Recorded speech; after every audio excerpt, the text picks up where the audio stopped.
There's a show in town, it's going down. Every week we're back on solid ground. Steel toe slipping, but we're gripping. Got the tea to spill, it's always flipping. From April's scrim to Aaron's glee. Oh, this drama's just a spree.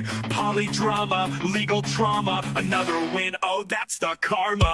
This little piggy went to YouTube. This little piggy's on Rumble now. This little piggy's begging for dollars. And this little piggy's breaking down. Wow! Every week we'll recap and flow. Tune in for this little piggy show. From revenge porn to felony, it's a circus, can't you see? The toe is bent, the goal is spent. His empire crumbles, all hell sent. April's playlist on repeat. Aaron's lies we can't defeat. The countdown's on, it won't take long to see this piggy squeal his song. This little piggy went to YouTube. This little piggy's on Rumble now. This little piggy's begging for dollars. And this little piggy's breaking down. Wow! Every week we'll recap and flow. Tune in for this little piggy show. Oh, this little piggy ain't missing a thing. Just sit back, laugh, and watch the king.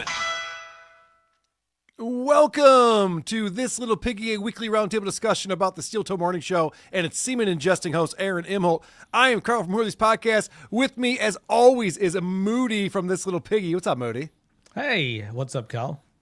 Not too much. And joining us this week is the great Adam Bush from Who Are These Podcasts. What's up, Adam? How are you doing, Carl? I'm so happy to be here. I'm so happy to have you here because today we're talking about the goal. If we don't hit the goal, I don't know that we can continue podcasting. Adam probably have to find a real job. I got to eat. Yeah, I mean, we got bills to pay. We got groceries to purchase. Supertip.gg/WATP is where you want to go to help us hit our goal. It's a fun way to participate and support the show at the same time. And, of course, for the people who don't want to get crazy with the Super Tip system, you can always Super Chat the show, purchase a membership, gift a membership. All of that is appreciated on here. What a week for Aaron Imholt and the Steel Toe Show. You know, he wanted this Gabe Hoffman guy, this investigative journalist, Gabe Hoffman. He wanted him on his show, Aaron did, so badly. He even put it out earlier in the week that maybe Keanu and Gabe would come on his show Thursday morning to promote the show. He was really hoping. It was like Christmas for him. He was counting down. He was giddy. He was. I think he thought that this was a real turning point for him, and I think he explained it to Keanu. He said that this takes away any attention of me ingesting anything. So he was just very happy to get away from the cum eating story. Yeah, he brought that up actually. I almost clipped that, but I didn't. Where even Keanu's just like, oh, why are you bringing that up? He's like, oh, because it's so crazy to even think that I would do that. We know you watch cuck porn. It's not a crazy thing to start to live your fantasies, especially when you're, swinging and doing whatever you're doing with the quad. Yeah, it's like I think, Adam, you and I had a discussion about this in Hackamania, where you said that it was like I guess the interesting thing about Steel Toe is that he is repressing a part of himself that almost everyone would find acceptable these days. Yeah, it's a Wizard of Oz thing where he can just click his heels at any point and be like, you know what? This turns me on. Bring it on. And then his life will be filled with the thing he loves. The ability to take him down will be removed, and he'll be able to live freely. But he'd much rather do whatever this is. It would be empowering to a degree, right? Like it's just, this is what I am and this is what I like. And I get to do it. There are a lot of people who are very comfortable with that, and less that are living the way he does, like in that wheelchair prison. Yeah, look how well it worked out for Brett Hatley coming out as a cock. Oh, wait, that's actually not a good example. That's not a good one, no. Not a good one, actually, now that I think about it. Before we get into that, I do want to talk about leading up into the Gabe Hoffman interview. I assume most of the people here saw that or saw parts of it.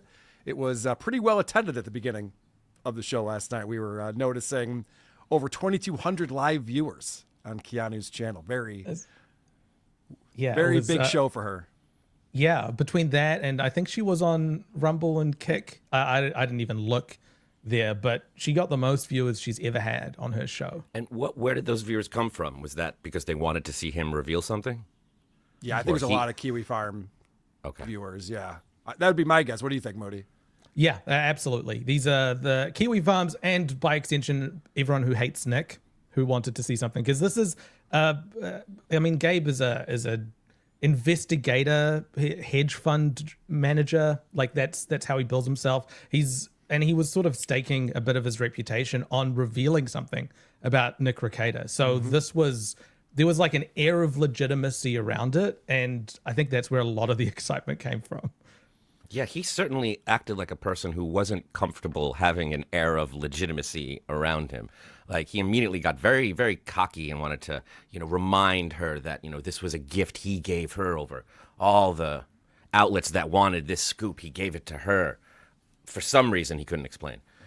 It was wild. Like I can explain why, because Yeah. he wanted to take over control of the show. It was crazy the way he was just telling her what to do and how to run the show. Even when she objected from time to time, she's like, okay, let's not do that. I was like, no, we have to do that right now. Okay, what do you want me to pull up? Which file? You want me to zoom in where? What? But to be fair, she also didn't know what like a timestamp was. He'd tell her to go to a timestamp and she'd go to the seconds rather than the minutes. Like it's frustrating. Remember when we were trying to get Keanu to look up the outbound or inbound calls on her phone when she was on here? Like it is frustrating to deal with someone who just... It is, and that's true. But within the first 5 minutes or the first time he stopped talking and she asked a question, he said, I'm just going to keep doing what I'm doing and ignore what you just said. And he did it.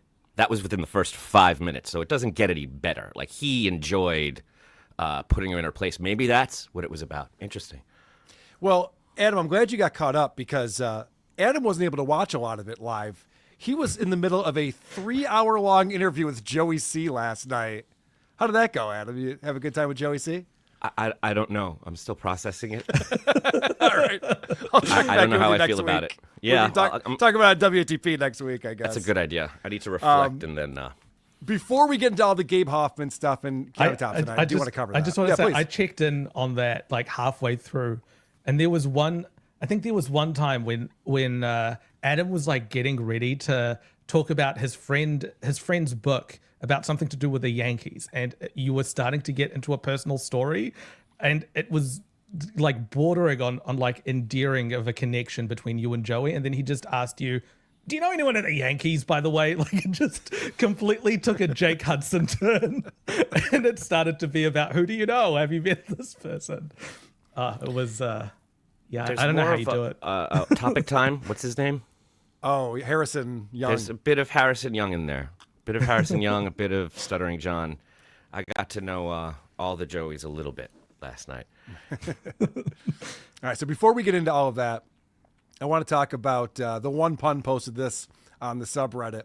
And something very interesting happened is Aaron gets a $500 Rumble rant and doesn't know what to do.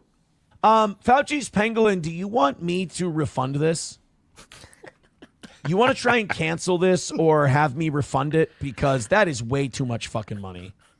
So people pointed this out in this thread, but I think it's worth mentioning that Aaron gets Venmos all the time for $150 or $170. And it's just like, oh, right, we hit the goal. Thanks, Steve. Thanks, Dorothy. It's nothing. $500 comes in and he goes, oh, that's a mistake. That obviously is a mistake, right? That you give me $500. I realize, $500 is a lot of money. Act like you've been there. Right. He used to get like $500 donations in the days of David Chandler, Sure. like a couple years back. Where did David Chandler go? Come back, David. But he was, David Chandler was bankrolling Aaron's life for a little while, and he wouldn't have blinked at a $500 donation back then. But now they're so rare. Yep. Yeah, it's that reliance on whales. Yeah, it seems like it's not a stable financial choice for a lifestyle. Oh, really? Real with that. I mean, holy shit, thank you. That's amazing. And we will do Monday and Tuesday with no goals. We'll do a goal-free Monday and Tuesday. But if you hit one... There's a morning and evening show on both Monday and Tuesday. Right. Morning show is like 300 to 350. Right. Evening show is 200 to 250, depending on what he's feeling. So that's $1,000 roughly. Yeah, he Like, can't do math. And he's proven Right. this time and time again. He gets a large sum of money. You're just like, oh, I never have to work again. This is great. And then a day goes by and he goes, oh, shoot, I need more money. This is the same thing with his golf tournament. It's going to pay thousands of dollars in prizes out. And you just do the quick back of the envelope math. And you go, there won't be thousands of dollars to give out. What do you mean? Why would there be prizes for this? He's just adding 3 zeros to a Stoney's gift card. right. Too many zeros. Let me know. I'd like to refund that to you. Because that's fucking insane. Fauci, I don't even know how to properly thank him for this. I mean, I'll play this. And I just want to say thank you for making it happen. Thank you. Thank you. Fauci's pangolin with Back when Musk was fun. $500 on Rumble Rants. See, now that's the appropriate time to hit the applause. He always hits the applause at an inappropriate time. Doesn't make any sense. Like, someone gave me $500. There you go. Good job. I guess, broken clock.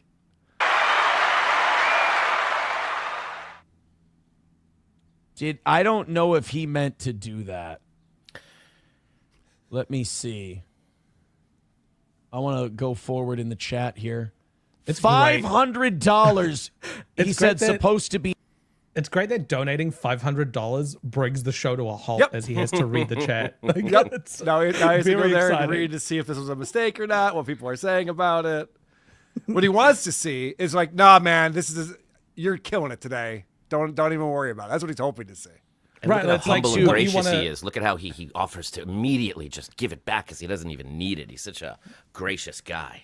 It's what you want to see at the end of like a telethon where instead of streamers and balloons going down, they're like, are you sure? Guys, you donated like $10 million. What are you talking about? Like, You can't you want really us care back? about the kids this much, There's right? too many zeros. There's too many Yeah. zeros. You know we're never going to cure leukemia, right? Like, what do you guys? Okay, we'll take it, but it seems crazy. I want to go forward in the chat here. $500. He said supposed to be 2. What do you mean? Supposed to be 200 or supposed to be $2? Fauci's Pangolin, do me a favor. Email me, DM me, do something like that. We'll get that straightened out after the show today. I'll get paid out by Rumble and I'll just refund you whatever you didn't mean to send. Okay. He says he meant it to be $2. He's fucking with him, right? How do you do that? How is that possible? I don't know if you remember last week. He said the problem for me is that my audience is too smart. What I really need is like a more retarded audience. Yeah, like is the how he phrased it. 865 people who are here right now with us. These idiots. That's what Aaron needs. Like someone who wants to donate $2 but accidentally donates Yeah, I think that's a crime. I think you're not allowed to solicit because there was some time in the 50s where some children's show was like, kids, go to your parents. Right. There's something happened and you're not allowed to market directly to that kind of thing. But so I guess he will do it. Yeah. Halfwits. There's a gray area though. That's what his sweet spot is. Yeah, you know what? Try to cancel that. First, try to charge it back. Try to take it back first and try to handle it on your end. Try to cancel that $500. If it doesn't, I think Rumble does payouts today. I'll just give it back to you tomorrow. Nice. Okay, that's good. Get $500 if bucks that back. works. Or $498, Because right? that's fucking bananas, dude. I mean, what do we I think that's $400 coming I'll give you $400 back. Oh no. He just did the Stuttering John. Yep. Not to bring it to John, but there a couple of years ago, a woman gave him a $200 super chat and immediately was in there like, oh shit, I didn't mean to put in $200. That's my grocery money. I need that. She's all upset. Everyone in the chat is going, John, you got to give her the money back. And John goes, all right, well, I could give you $140 back because that's my cut after YouTube takes out their money. Shipping and handling, Right, service yeah, fee, this processing fee. processing right. fee. It's hilarious. Aaron immediately is doing the math in his head. I can pay you back on the net, not the gross. He can't lose money on this deal. He's got to Right. at least break even. And then this person could just do both. Be like, all right, send me the 400 and also charges back on Rumble. So you end up with a good $900 for that. We could all be doing that. This is a get-rich-quick scheme, guys. Yeah, let's just do fraud.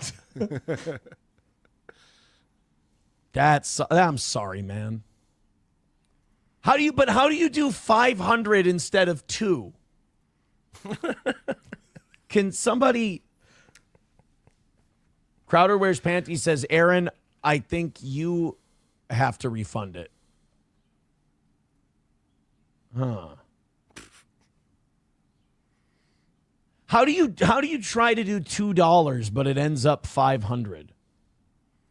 See, Aaron right now is trying to think of a way that he doesn't have to give this guy back money. It's like, wait a second. This doesn't even make sense. I think that I should be able to keep the money. Jesus fucking Christ. Fauci's Pangolin, send me a DM. We got a shitload of links we got to play. I'm just kind of going through the chat. I want to see what people think about this one. Somebody think I should keep it? Is there anybody That's out there telling. That's saying I very should keep it? telling. Yep. What does the chat think about this? Oh, they say you're SOL. Sorry, man. That's fucking strange. Go figure. The Red Boy's an Indian giver, don't know. No, you gotta let the guy charge that back. Jesus Christ. Look at the grin on Aaron's face. We've talked about this, where the dopamine hit of seeing a large dollar amount for these guys, even knowing he can't keep that, he's leaving it up on the screen, and he is ear to ear. Look at this $500 that just came in on my show. True Turn says, why does he get $400 back if he meant $2? Oh, should I give him $398 back? No, she gave him $498 back. That's how that would work. Should that be it? So that is Aaron getting too much money and his reaction to that. It completely derailed the show. It completely. Can I ask you a stupid question? Although, what is his show though, Adam? He talks to the chat every segment. He goes back to the chat and reads it and just innocuous statements and goes, ha ha. I think I had an idea what the show might be. There's no one there with him, right? He is alone. Correct. He's really going out of his way to look like he's talking to people. Like, he keeps referring to people that are not there. If you were just watching the tape and didn't know, you would assume there are eye lines for him. I think he's really, I think you proved it visually, and I think we're seeing it on the show. He's just lonely. I think he's lonely. And that light you mentioned was a new friend. You know, we're trained to see that color or that blink and to get a dopamine rush, and that's one he's been waiting a long time for. Still felt good, you know? You Exactly, yes. You dream you saw someone and it feels like you did, like you could smell them somehow. It was like so that true. for him. He almost had a win. That's what it feels like. It'll be just like that when it happens. It was a good day. People are supporting the show, and we appreciate that. Supertip.gg/WATP. We got to hit the goal today. Very important on this show that we hit the goal. And thank you to James Baumart. He's going to help us hit the goal. Last night was a vile spectacle. I encourage Kiki to donate any blood money from last night to advocacy groups who support victims of childhood SA. This madness must end. Do these people have no shame? I think Kiki's going to keep the money. She earned it. That was a long stream.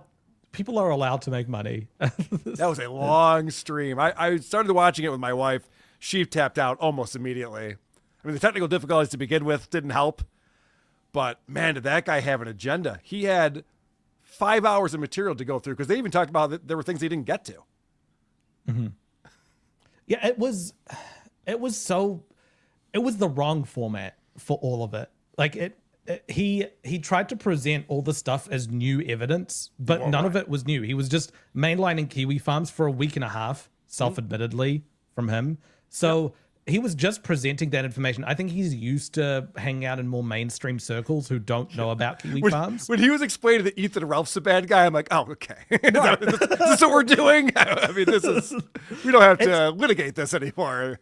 But he was like regurgitating stories that Kiwi Farms already knew because he learnt about them from Kiwi Farms and people associated with that back to an audience of that. There's absolutely a space to have that sort of content, and it would be, I mean, if you really wanted to hit Nick, which seemed to be what that was about, like he wanted a feud to happen, the best way to do it if you don't have any breaking news is to make the depravity more accessible. Do like a half-hour or 1 hour long primer on here are the reasons why Nick sucks, and anyone can watch that and introduce them to how bad of a person Nick is and go through all that stuff that's been played out rather than... And Moody's going to bring his presentation of how bad Nick is the second hour today. Oh, wow. He's prepared that for us. But it just seems wild that he's someone who's had experience or claims to have had experience in breaking investigative, like, juicy things, but missed the ball so big here. Yeah, it was pretty crazy. Anonymous coming in. Anonymous coming in, I said... Bland Mike here. Where the heck is the Hunchback? Yes, unfortunately, Patrick Melton cannot join us today. He's...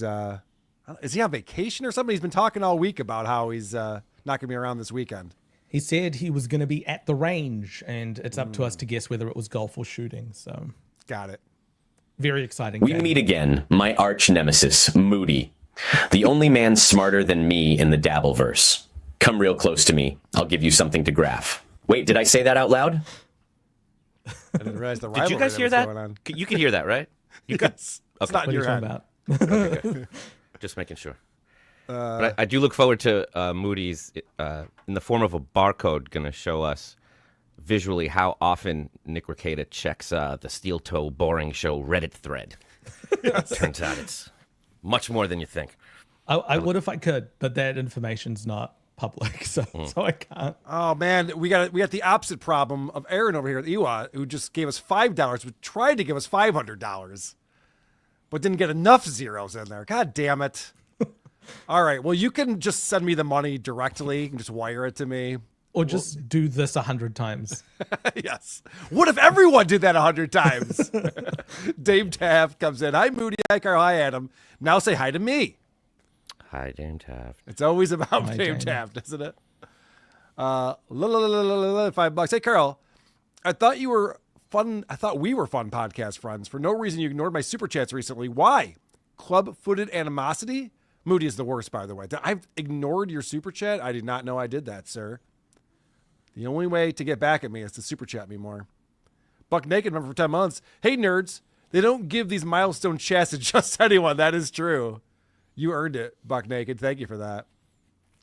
And again with $5. Adam likes boar's head cracked peppermill turkey. He's a good egg. Hi, Adam. Hi, Carl. Carl's funny. I wish he would have replaced Opie in retrospect. Me too. I would have gotten the fuck out of the way on that show. There's no, let's go to the phone. Snowy in Michigan. None of that going on. Arkanistov's theorem. No man can hate Aaron except he first loved Nick, the Gospel of Toe. That's true. That is It might be. out of the scriptures right there. All right, let's go back to the 10th of June. Let's go to the evening show. This is where Aaron starts talking about how we have this interview coming up, and they're going to be spilling all the tea about Nick Rekieta, what a horrible person he is.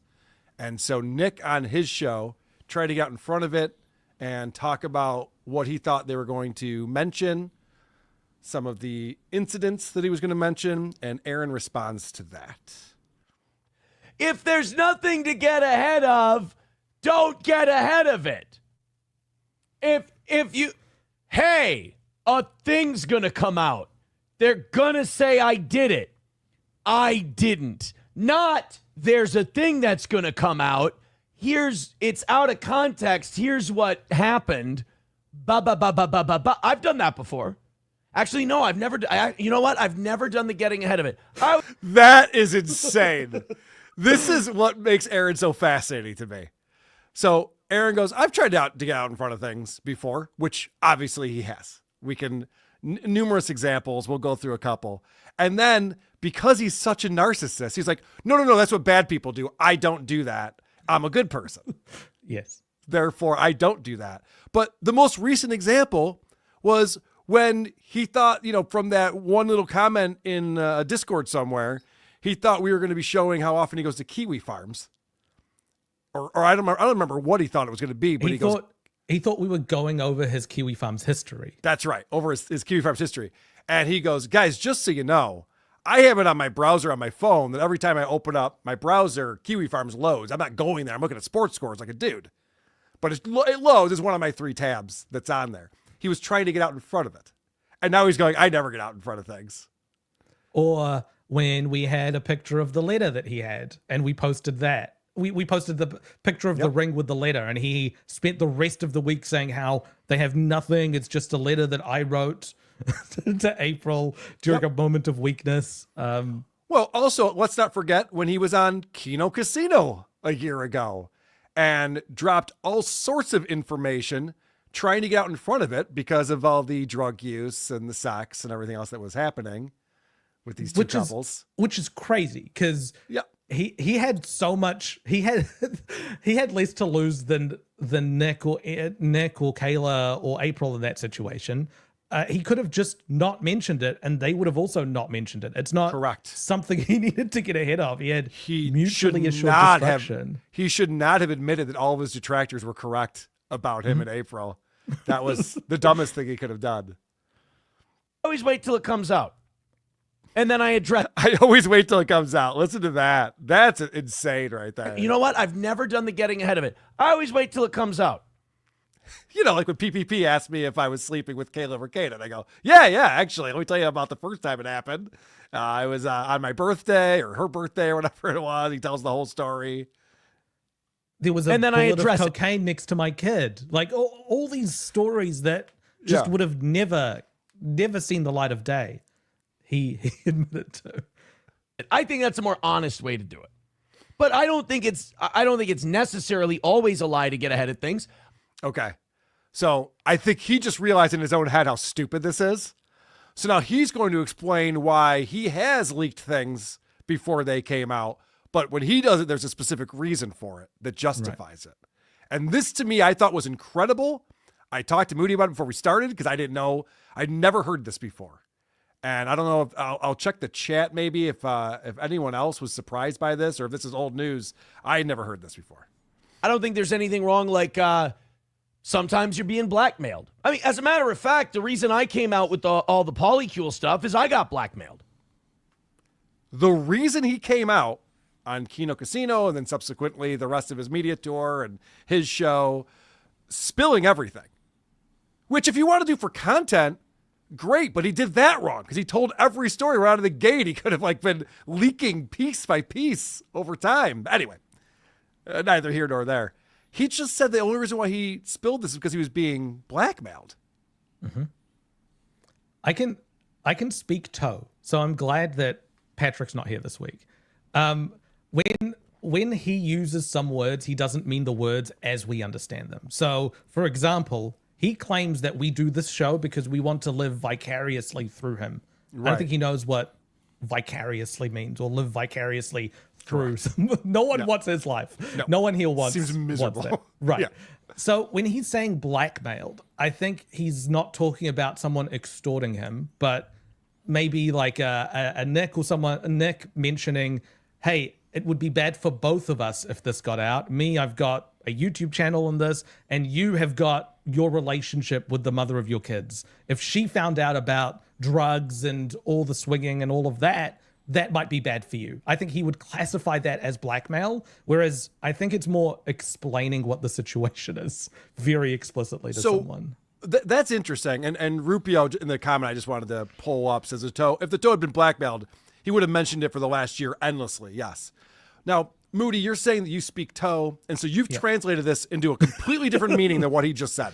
Yes. You've actually, you're like sweeping you're a fucking Janny for Aaron right now. Right. Because Aaron goes, I only said that stuff because I was blackmailed. Mm-hmm. And you go, it's probably just them going, hey, let's not say anything, And he just That's twisted crazy. the meaning That's of the blackmail. opposite of blackmail. That's not Yes. even close to the definition Yes, of being you're blackmailed. correct. You're correct. It's crazy. You're So correct. I don't know why you think that. This You is think who that we've Aaron been doesn't know what watching, words mean? Carl. Like, this is. Have you not been paying attention for the last 2 years? I've been paying pretty close attention lately. Yes. All right. Then he uses these words and twists these meanings to mean other things. So he can say Nick blackmailed me, and then he justifies it in his head. And if someone asks him to explain later, he'll be like, "I thought that was blackmail. To me, it's blackmail. It felt like blackmail." Let's listen more, and then I want to get Adam's take on this.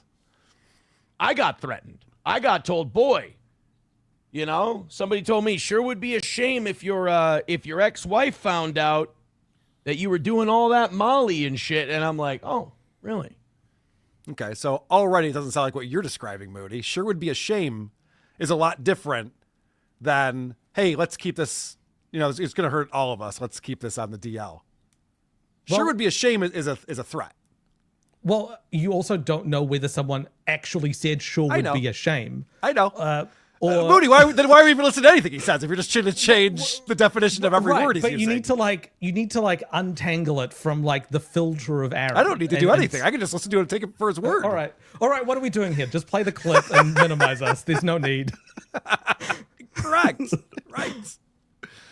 Well, nobody's going to fucking, you know, try to fuck with that. You know, oh, you brought your kids to this place. Sure would be a shame. I'm like, well, then guess what? I better just come out with it then. So, you know, sometimes you're being blackmailed. I think, wasn't it Kevin Hart was being blackmailed? Okay, so now, not only is he described as being blackmailed, he used that word multiple times, now he's giving an example of another person who's been blackmailed. Now, the Kevin Hart blackmail was not just someone going, hey, you cheated on your wife with me. I won't say anything if you don't say anything because I also have a spouse. That's how this. So he's comparing it to blackmail. Right. With a sex tape, so he just dropped it. Some lady was like, I want $10 million or I'm going to drop this sex tape we have. And he goes, fuck you then. Here it is. So he just described blackmail there. That's the definition of blackmail. Yes. And, you know, David Letterman, of course, is a very famous case of blackmail where he came out and he said, I'm being blackmailed, so I'm just going to tell you I've been a creep. Here's what I've been doing. And what David Letterman did is he had the person arrested because that is against the law to blackmail someone. Mm-hmm. So why wouldn't Aaron, if he thinks he's being blackmailed by Nick Rekieta, why wouldn't he press charges back when he's being blackmailed for this? If he came out and said anything, that's why you get out in front of it because you go, oh, well, that's illegal to blackmail me. I'm not going to give you a dime, and I'm going to turn you into the authorities. Because it's not blackmail. It was just someone saying we should stay He just quiet said it was about this blackmailed. stuff. You made that up. That's your story in your head. He just said it was blackmailed, and then he gave an example of someone who was blackmailed. Okay, Being very Melton. specific. All right, Patrick Melton. That's I'm not trying to be Patrick Melton. I'm just You saying. Do you are. hear what You you're are saying? a little bit. I'm not. Do you hear what you're saying, though? Yeah, totally. But this Okay. is who we've You been go, watching. Carl, that's not what he means. And I Yes. go, well, then why is he using examples Right. to illustrate that is what he means? And you're Because going, he does this false equivalency between his situation and another situation that he has. So it's like a little bit of stepping up here and there until it becomes this really, really big thing. So we've seen it before with things like accusing Patrick of like all the way to sexually assaulting his daughter. Like from, he said this, he's a little bit creepy. He's actually sexually assaulting her. And he's a pedophile. Like it keeps growing and growing. The fish gets bigger and bigger every time he retells the story. That's what's that's a good happening example. here. That is a good example. I'll give you that. We don't know the backstory though. Adam, what do you make of this? I'd just like to try something really fast. Moody, I want you to look at Carl, and I want you to say to Melton whatever you want to say to him, just as an exercise. Pretend that it is him, and just get it off your chest, because there's clearly something going on. So just let it out. Like, we're here for you. Like, I'm just saying that like there's a lot of context that comes with him. It's nothing he says is ever straightforward. Like there's always a filter of Aaron that everything goes through. So if you ever want to untangle his recounting of a story or even the words he's using to describe something, you need to look at it through the filter that we've got All right, to know. I'm going to throw an alternate theory here. Okay, so that's your theory, is that he's using this conversation behind the scenes and equating that to blackmail. Here's another theory. He completely just made this up. in order to save his own reputation, because he's out here saying, why is Nick trying to get out in front of something? I would never do that. And then he thought in his head, oh shit, that's right, I did get out in front of this whole thing, so I'll pretend I was blackmailed and it's not my fault. Yeah. Is it possible he just made this up just now on the fly because he realized that he's being a hypocrite? It's a mixture of the two. So he would be reaching for that example of Nick saying, we'll tell Ashley if you tell about us. Something like that. And then he would equate that to blackmail. And then after he's made that link, it'll be like, it was blackmail. That's why I did it. Like it just becomes. But then there's just more questions. Like, well, why didn't you press charges?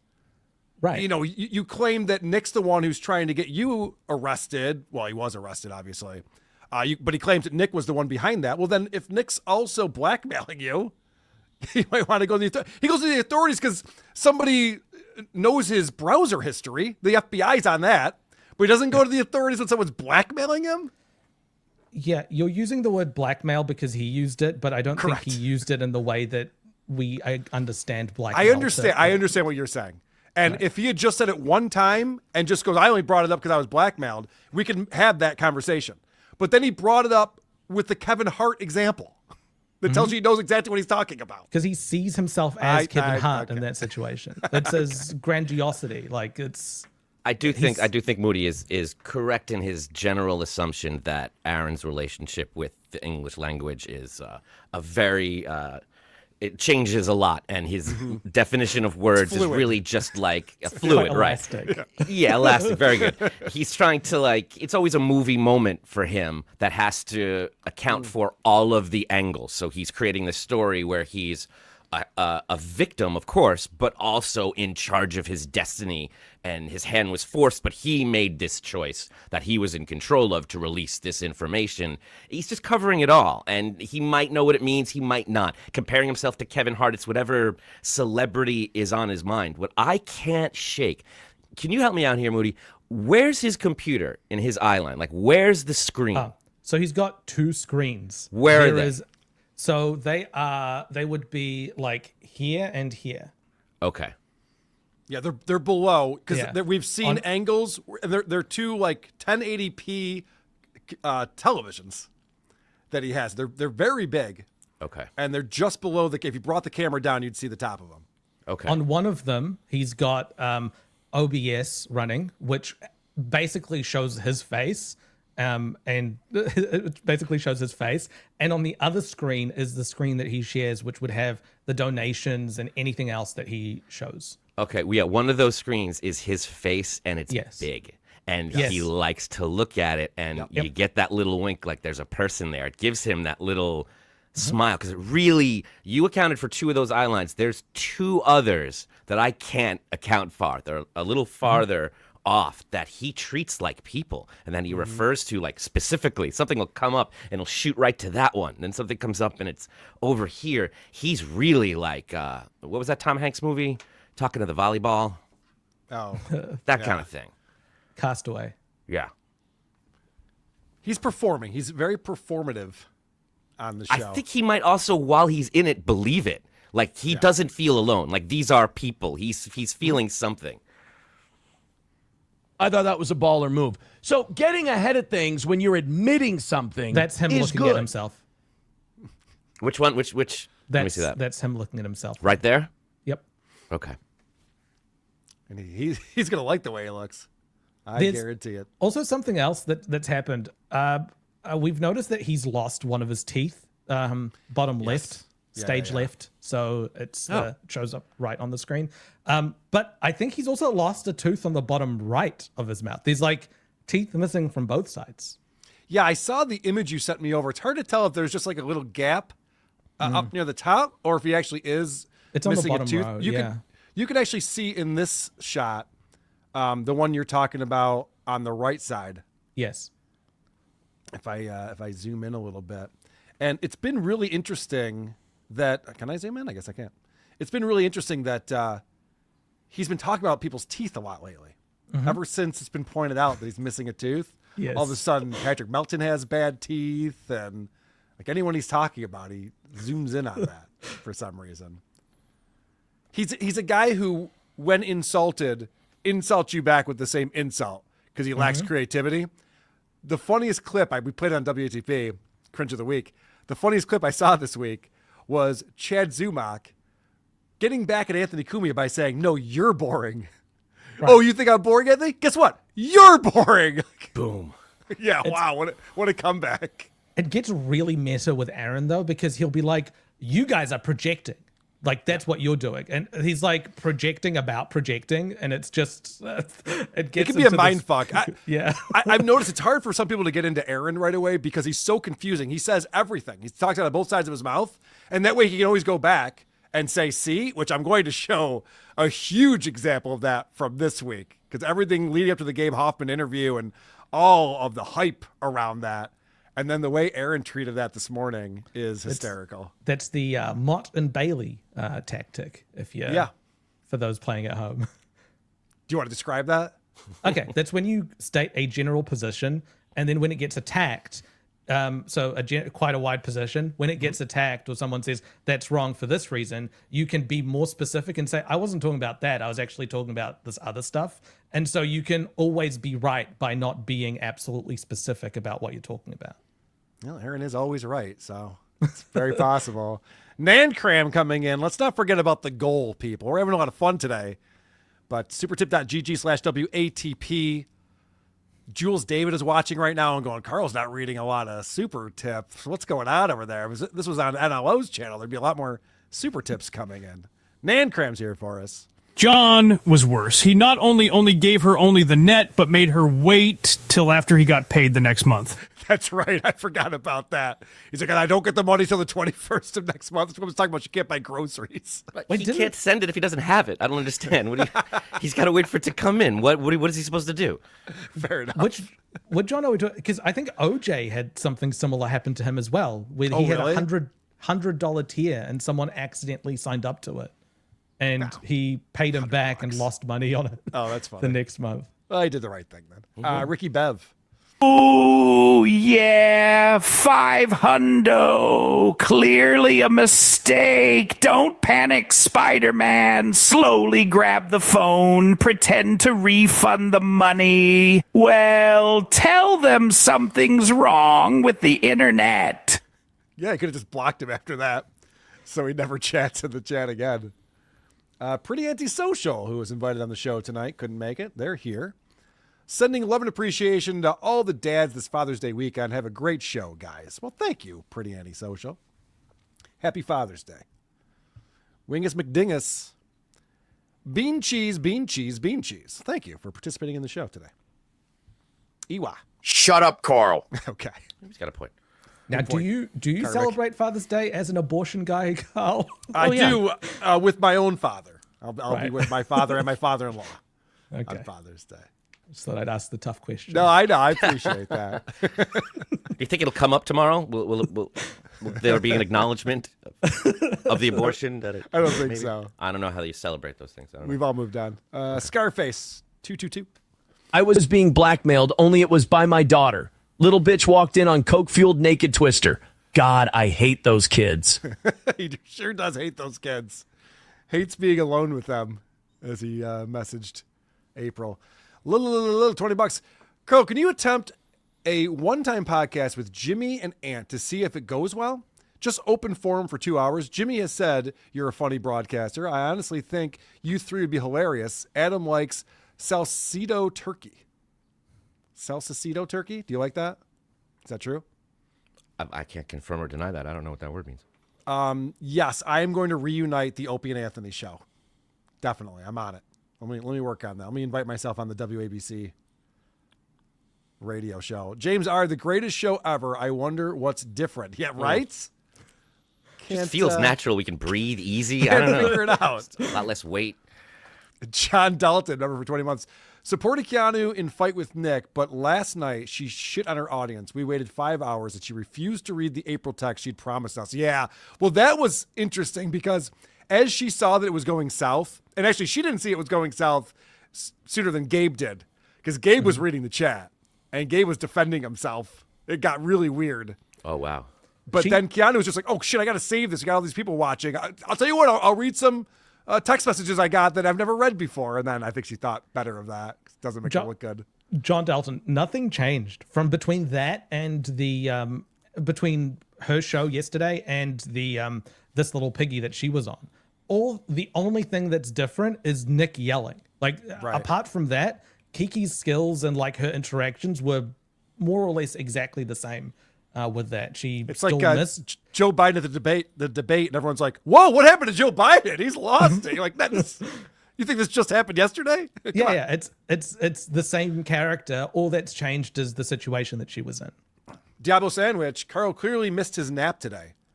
You know, not only am I missing my nap today, I had the creep off earlier today. We do a bonus every Friday. I'm doing this show now.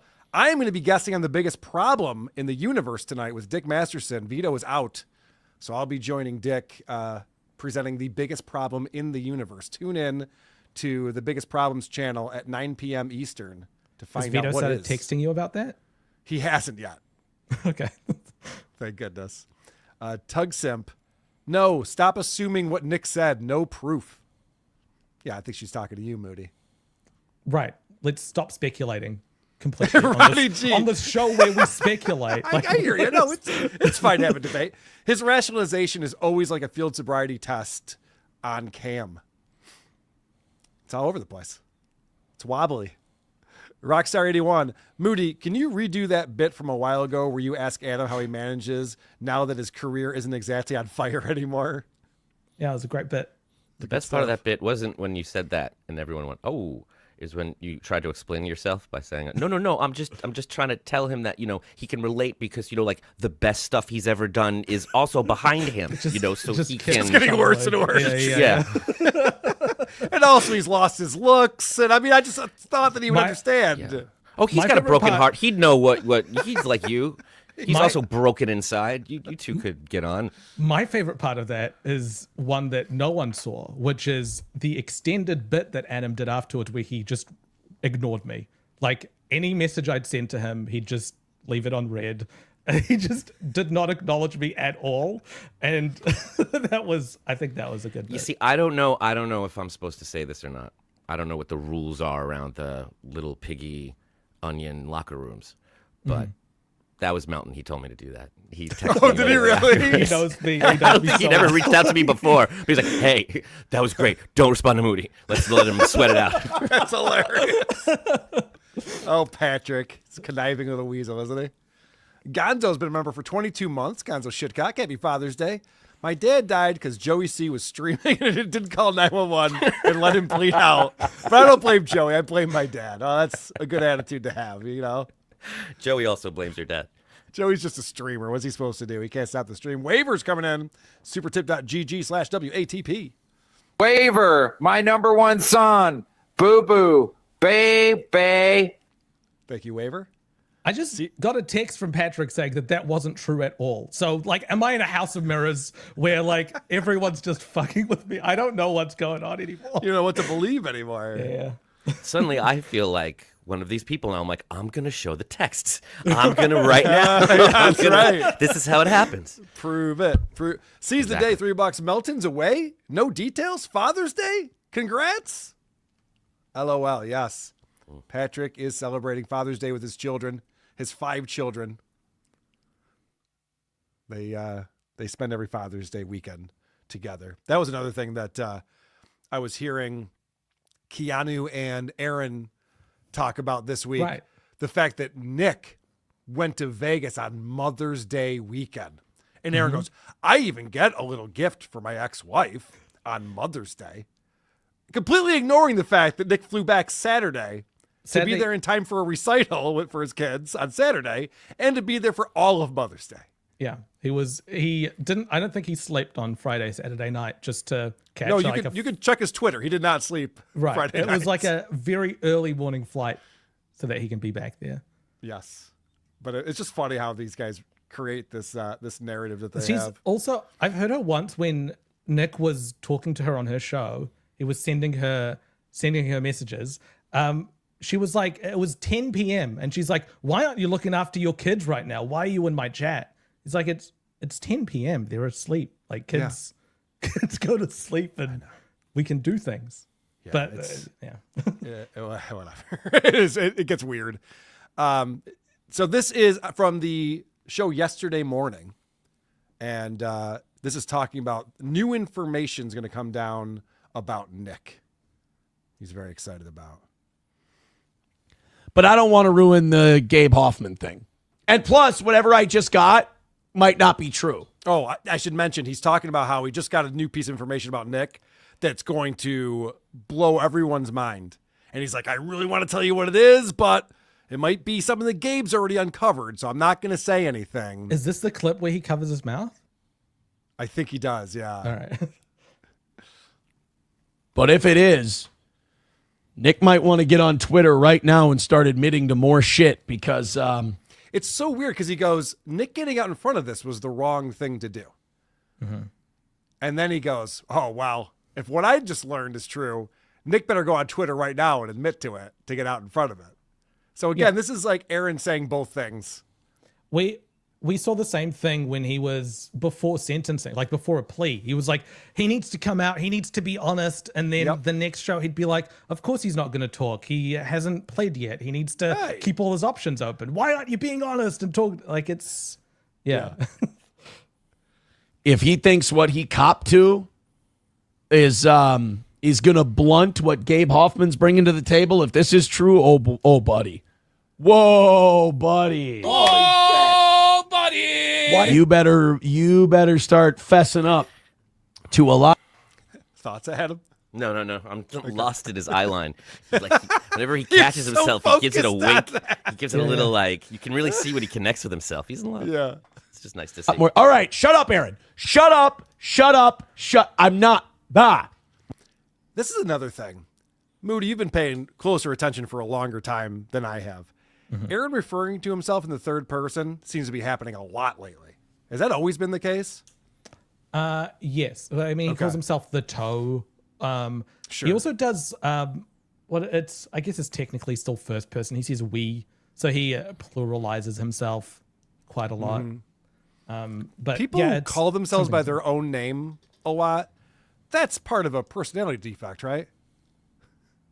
Is it? All of it is. All right. But what we're saying, his eye line, the people there, him being alone, him, the general we, who he's talking to, the toe, steel toe, it's all him. It's always been him. It's like The Shining. This is all just him. People come in and out. It doesn't matter. He's there always. He's gonna stay staring at that screen with him on it till he turns into a daffodil. Like he's completely enamored with himself. Mm-hmm. All right, so then Keanu shows up. She kind of big ties him. She shows up like 25 minutes late, but she shows up and they start talking about this interview that's going to happen later that night because this is Yesterday Morning, and I don't think this aged very well. Some of the things they say about Gabe Hoffman here. There are other things to be revealed. Other allegations. Like Gabe's a real like hedge fund manager and investigative journalist. He's not going to take a shine to this on a whim and just have nothing. Like this is a guy who, when he picks a topic, he fully invests in it. Is it? Is he? Is yeah, that what's going to happen? He started the show by saying, "I've been only looking into this for a week and a half." Which is like, what are you? Yep. I've been looking at this for 10 days, and this is what I discovered by reading these threads on Kiwi Farms for hours and hours. Dick Masterson, bad guy. Ethan Ralph, bad guy. Nick Rekieta, bad guy. And everyone went, yeah. What else you got? It really did feel like he was just getting on there to like hit back at these people who were calling him names on Twitter. Dude, the Merce shit is crazy. Right. He's going after Nick, and then he just turns a 180 and talks about Mersh, and he's just like, oh, you got to see this porcelain doc. You got to watch the 42-minute mark to the 58-minute mark. You're going to find out that Mersh is a loser in a motel room, and he shaved his head. I'm like, what are we talking about? This is the oldest news. We all know Mersh has problems. Fuck. What's he doing? It's supposed to be a Nick Rekieta reveal show. Anyway, so this didn't age well, but let's see what else he's saying. He's a professional. Yeah. He's a pro. All right. It was a real like both guilt by association and like So he's saying that Nick is bad because he hangs out with bad people. Yeah. But then he started off by saying, like, I'm just going to present the facts and it's up to you guys to judge. By the end, he was like, what I found is just the tip of the iceberg. Imagine all the stuff I didn't find out. Like, if only there was an investigator around here that could find things out. It was really odd. Like if an attorney did this, there'd be an objection immediately where he goes, yeah, so-and-so saw him discipline his kids, and that was in public. Imagine how bad he disciplines his kids when he's not in public. You're like, huh? So we're supposed to take a leap now and assume that he's even worse when people aren't watching? That's not evidence. That's not anything. You told us nothing with that. And that was one of his big points. We'll get into his points in a second, but let's watch a little bit more of what's going to be happening, what they expect to happen on that big show. That extends as well, though. Sorry, Cal. That extends as well, though, to Aaron. Like, we saw him on stream abusing April. Like, it's a very much emotional abuse. Yes. If that was what he was doing on camera, imagine what it was like behind the scenes. Like, it's what do you really want to get into those sorts of arguments? The old slippery slope when you start talking about that kind of stuff. So what are you expecting? Not expecting, but surely you've thought about it. With the talk with Gabe tonight, how deep do you think it's going to go? What are your theories? What a weird question.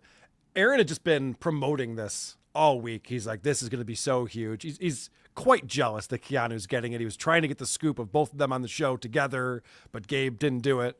So it's just Keanu. But Aaron's so excited for Nick bashing. It's his favorite thing. How often does he hold the mic like that with his hand? It's a good question. Because I've never seen it. He always adjusts. So like if he moves, he'll do this. Touching it as a thing. April also used to do that. Yeah, so. It's a nervous thing. Yeah, it's a nervous thing, and he was enjoying himself. He was looking at her, and he just kind of settled into something. I don't know. He seems like a pretty funny guy too. I like to try and it's such a disturbing topic. So we'll keep it as light as possible. You watched the Keanu live from last night. Did you find Gabe to be a funny guy? No, not once. Okay. And entertaining, but he told a single joke. Yes, he told that's right. A single joke. And I remember Keanu goes, "Oh, you tried a joke." Completely went over Keanu's head. Yeah. To the point where it was making Keanu look terrible. So he was saying I've been sent. This is before anything was revealed. He was like, the some of the stuff I've seen has been the worst aspects of humanity. I've been sent things that I won't be able to unsee. This is one of the worst things I've ever seen in my life. Keanu was laughing while he was saying that, which is wild. And then he revealed it was just Aaron and Nick having sex with each other. That was the joke.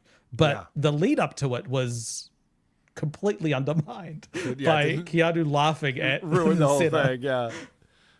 I am open to hear whatever he has to say. I know a good bit of it, as you all sort of do, and can assume. But I think it'll be a lot about going back, about the lore, and maybe some sources and what he did for his investigation, which is really sure. I think that'll be interesting. I think that'll be interesting. This doesn't really connect with what we're talking about, because I do want to go through and talk about now what happened on the show later that evening, and then how Aaron responded to that this morning actually. But first, there's some Moody bashing, so I thought we could react to that. Great. Fantastic. I knew Adam would be excited about those. We need a bit of this. Here's how you know that Moody's a weaselly lying piece of shit, because he's creepy. Remove Nick and make it me. Would he have the same take? Remove Nick and make no. Exactly. See how I had to do the math on that one? They're gonna be like, "See, she's stupid. She's dumb." Anybody want to grab an ISO of that? Or I think are they talking about? I think I've seen this clip. This is them talking about me saying that Nick felt like he got something out of that exchange by yelling at Keanu because he seemed to want to yell at Keanu. So you needed to get that out of his system. You needed to call Keanu a dumb bitch 58 times. Right. He was happy. I think it was a stupid move of him to do that. He should have he, as a lawyer, he should have experience not getting into like an argument with someone and instead letting them hang themselves with rope that he gives them. He didn't do that. He wanted to yell at Keanu, and that's what he did. I don't think that was the right move. It ended up with a lot of embarrassing footage of him, which I don't think a normal person would want out there. He was okay with that trade-off. So yeah, you're just saying that because you're a creep. And in his mind, he can't be won. trusted. And for Aaron, in his mind, he's winning. Like, I think there's a lot of stupid things that Aaron does that I think any regular person wouldn't or shouldn't do.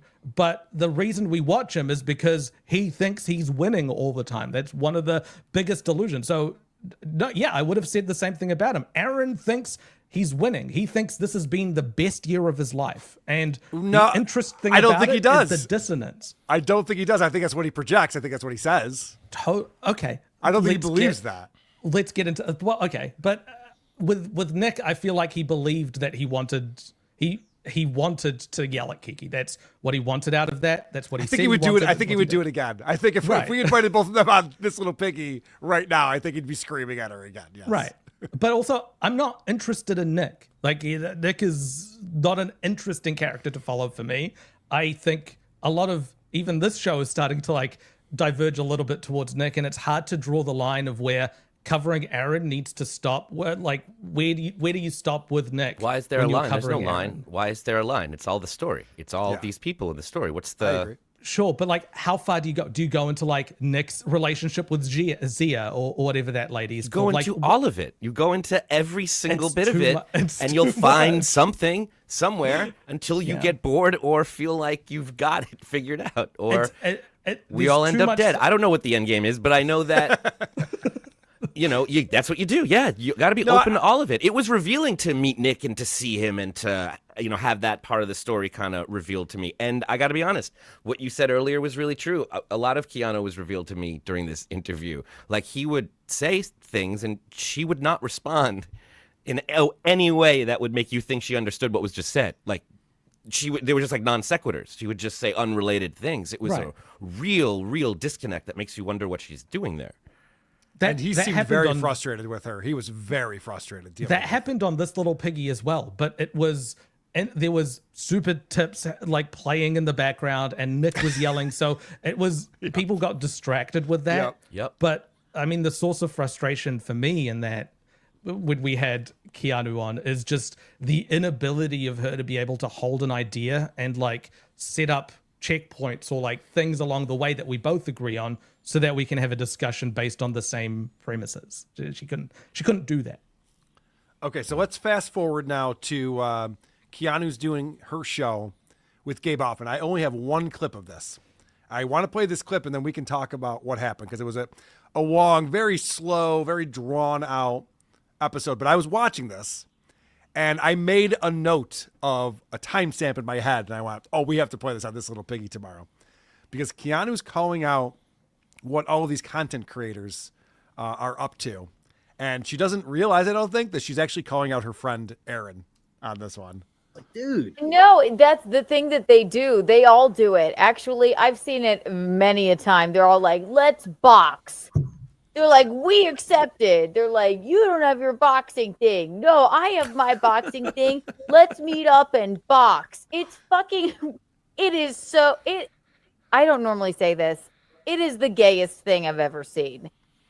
Yeah, wow, way to stick the landing there. That was great. Yeah, I know, it gets worse. But yeah, it's that thing that Aaron did when we invited him out to Hackamania, and he said he wanted to box all of us and that we had to get our safe sport and whatever. This is in reaction to Gabe saying that he will box, like he will MMA fight Ethan Ralph. Like, yes. Gabe is trying to explain to her. They were talking about Ethan gets beat up. He gets beat up by everyone. Yeah. He's like, I will fight Ethan Ralph. I was a wrestler. Like, he started like showing us his resume of why he was going to be. The internet incels challenging each other to fucking fights. I've had enough. It is so fucking stupid. And I don't mean gay in like a homosexual way. I mean it in, you're lame. This is lame. I Jesus God. And so, again, I agree with you, Keanu. I think you made a very good point there. challenging people to a boxing match is lame and gay. And that's what Aaron did, your buddy. Might want to ask him about that. All right, Moody, I think it's important. I know that you kind of laid out a list of all the points that Gabe made. Can we talk through that? So we just give a kind of a synopsis of what happened on the show last night? Yes, I can go through that list. I've got it up here. All right. Number one. So this is the these are the points I remember. I may have missed one or two, but I've got 10 that I came across. So 1, Nick surrounds himself with horrible people. Ethan Ralph told the mother of his kid that he would kill her, and Mersh points a gun at a camera. Also, Melton's a creep. That was the first reveal that we had. And second reveal. So that was a weird start because there was so much buildup, and you could tell he's just like, all right, we're going to ease into this. And it starts with like, did you know that Mersh is a lunatic and that Ethan Ralph's a bad guy? And you're like, yeah, I hope there's more to it than this. It started off with like guilt by association rather than like, if you want to compare it to Hackamania, like when we had Paul Shea on, we were talking about Aaron through Paul Shea, right? Mm-hmm. So that was relevant to what was going on. Instead, here it's like if we were talking about Aaron's associates rather than Aaron directly, right? Right. And I want to point out that before I got into podcasting, I only had like decent friends who were good people. You get into the world of podcasting, man, it's amazing what happens. You come to be friends with a lot of lunatics. So it's just, this Adam, I'm not talking about you. What the why do you throw me that look like that, man? Not you. You guys can hear that? You can hear that, right? It's not, 'cause this keeps happening.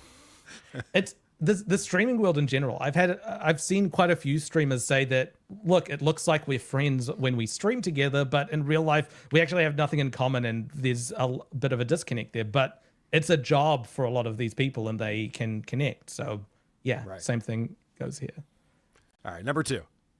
Nick is not a very good lawyer and has bad legal takes. He said that lawyers should like cite case law and things rather than just meme about bad decisions. That was a big get for him. Yeah, which is like it's okay. Third one. That's like having a show about Darkside Phil.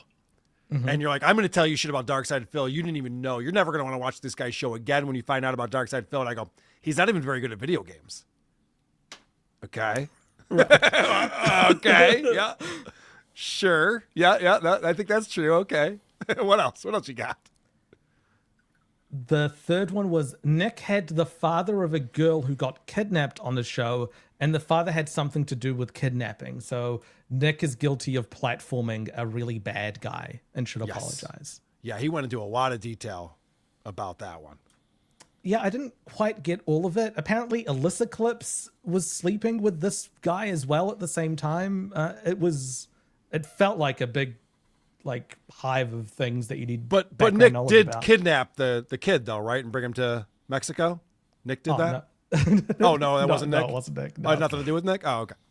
Yeah. Number 4, Nick drowned a skunk. Yes, that's right. Yeah, that was an interesting one. Why would he do that? He wanted to kill the skunk because it was on his property, and he drowned it. It's a little bit messed up. I don't like it, but we covered that on this little piggy with Keanu on there that Not Gabe news. watched. Like Ozone was going crazy, just constantly super chatting at it. 5, Nick loves a weird anime that has rape in it. Yes. There was a certain anime story, and he pulled clips of Nick talking to Dick Masterson about it, which was telling because Dick was just like, huh? I don't really go. And, Gabe came in there as like a fair and balanced reporter who doesn't have an angle on anything.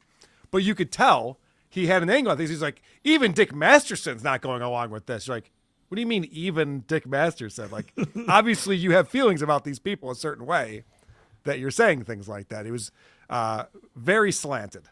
I can't remember the name of the anime. What was it called again? Do you know? Something about Healer? I need the exact name. You'll just Nick will text it to you, I'm sure by now. Okay. Yeah. Yeah. Check your email. Nick will probably talk to you about it. The sixth one, Nick pushed Kayla up against a wall and made the back of her head bleed. There was also a case where he was cornering her and telling her to hit him. So that was interesting because what he actually said, correct me if I'm wrong, was that they were like showering together and Kayla actually hit her own head on the wall. He cornered her and made her freak out, and that caused her to hit her head. Yeah. By like being up against. Okay. Because he even said like he didn't do anything to her. She did to herself. She did that, but he caused the situation in which he ended up doing that. There's another time when he cornered her and said, "Hit me, hit me, hit me." It wasn't about blackjack. It was just was getting her to hit him. And he's also sometimes physically disciplining his kids in front of other people.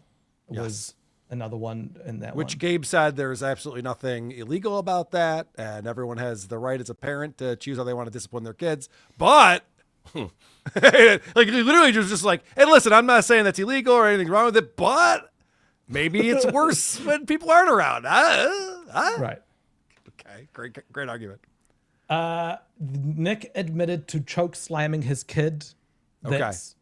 They said he admitted to it. Nick said this was a story that was disproven in CPS. He came out and basically said the story ahead of this interview happening. So correct. This was the thing most that, salacious thing. that Aaron was just like, I can't believe he would do that. Why would he get out in front of it? I never get out in front of anything. I wait for it to come out first. He's an idiot. Why would he do that? And so that was the story. And I don't know what happened. It sounds bad. And maybe bad things happen, but apparently nothing came of it from CPS. But it felt like a lot of the wind was taken out of the sails by this point because it wasn't a breaking story anymore. Nick had already talked about it, and Gabe wasn't able to offer any new information about it. Yeah. It was, so I guess it worked talking about it ahead of time. It definitely worked. I'm going to play Aaron's reaction to all of this that proves that it worked, even though Aaron was just like, he shouldn't have done that. That's dumb. You should never do that. It definitely worked. Yeah. Number 8, his kid tested positive for cocaine. If the kid wasn't doing cocaine, Nick should have ordered another test. Okay. I wanted to talk to you about that. I don't know the legality here. Can Nick order another test? So this has been explained many times by Nick on both This Little Piggy and all sorts of other shows. The kid wasn't in his custody at the time. It was in the state's custody. So he was not able to order another test because it's like you can't order a test for a random other person's kid, right? You have to do it for your own. But so he couldn't consent to that, and the state didn't want to do it. And by the time he had his kids back, it would have been too late to do it at all. So we'll never know. Okay. But anyone who's done any sort of looking into Nick would be able to know that was his explanation of it. But true. We did talk to him about that on this show. Number 9, Nick's house is messy. Look at these pictures that Nick released. I know. I remember I was texting with you guys when he was showing these pictures of like clutter everywhere. And I'm like, my mom's a hoarder. I don't know. You want to call me out? It's like people live that way. I don't know what to tell you. Right. It's not great, but at the also same time, it's like, this isn't a bombshell report that you're doing. We've all seen these stills already. We've seen the pictures. We haven't seen the pictures that he hasn't shown us. I'm sure that there's other ones that might be messier. I could absolutely see that being the case. We'll never know, I guess. The most Your mom a embarrassing hoarder? thing. Your mom's a hoarder? My mom is, yeah. Oh, wow. Still? Yeah. Wow. Okay. We're working on it. The most embarrassing thing. Made a note. Okay, fair enough. I mean, it's not terrible. It's not like the show Hoarders. You can walk around the house and everything like that. She doesn't like to give things up. She doesn't like to get rid of stuff. Okay. You know those types of people. Do you want to pretend that Moody is your mom, and do you want to talk to her? I do. Okay. Get rid of it. I graduated 40 years ago. Why are we still looking at this? I didn't graduate 40 years ago. In case anyone's Feels good to doing get it the out, math. though, right? Feels good. In case anyone's doing the math over there. I have a hard time throwing things away. So I'm not a hoarder, but the it's most tough. embarrassing thing is that they didn't flush the drugs. More embarrassing than a messy house is the fact that cops are banging on the door saying we have a warrant, and no one thought like, should we get rid of these drugs that they're going to find at any minute now? Should we put the guns back in the safe? No one thought of that stuff. Anyway. The number 10 is, this is all the tip of the iceberg of publicly available information. Imagine what you don't see. And that was right. that was 4 hours. Worth of stream. Yeah. At that point, we're all just going, "Oh, I'm so underwhelmed. I can't even imagine what we're not seeing that I'd be upset about." Right. This would have been fine as like a primer on Nick. This is, here's a 45-minute video introducing someone to Nick. Would have been a great like chapter by chapter thing. To have it be like I'm an investigative journalist who's brought down Bryan Singer, and this is another scalp that I'm adding to my collection. Tune into Kiki's stream. Like this, it was very underwhelming. Is that the last thing you have? That was his. Yeah, I'm sorry. That was his attitude. He was like, "I've been doing this a while.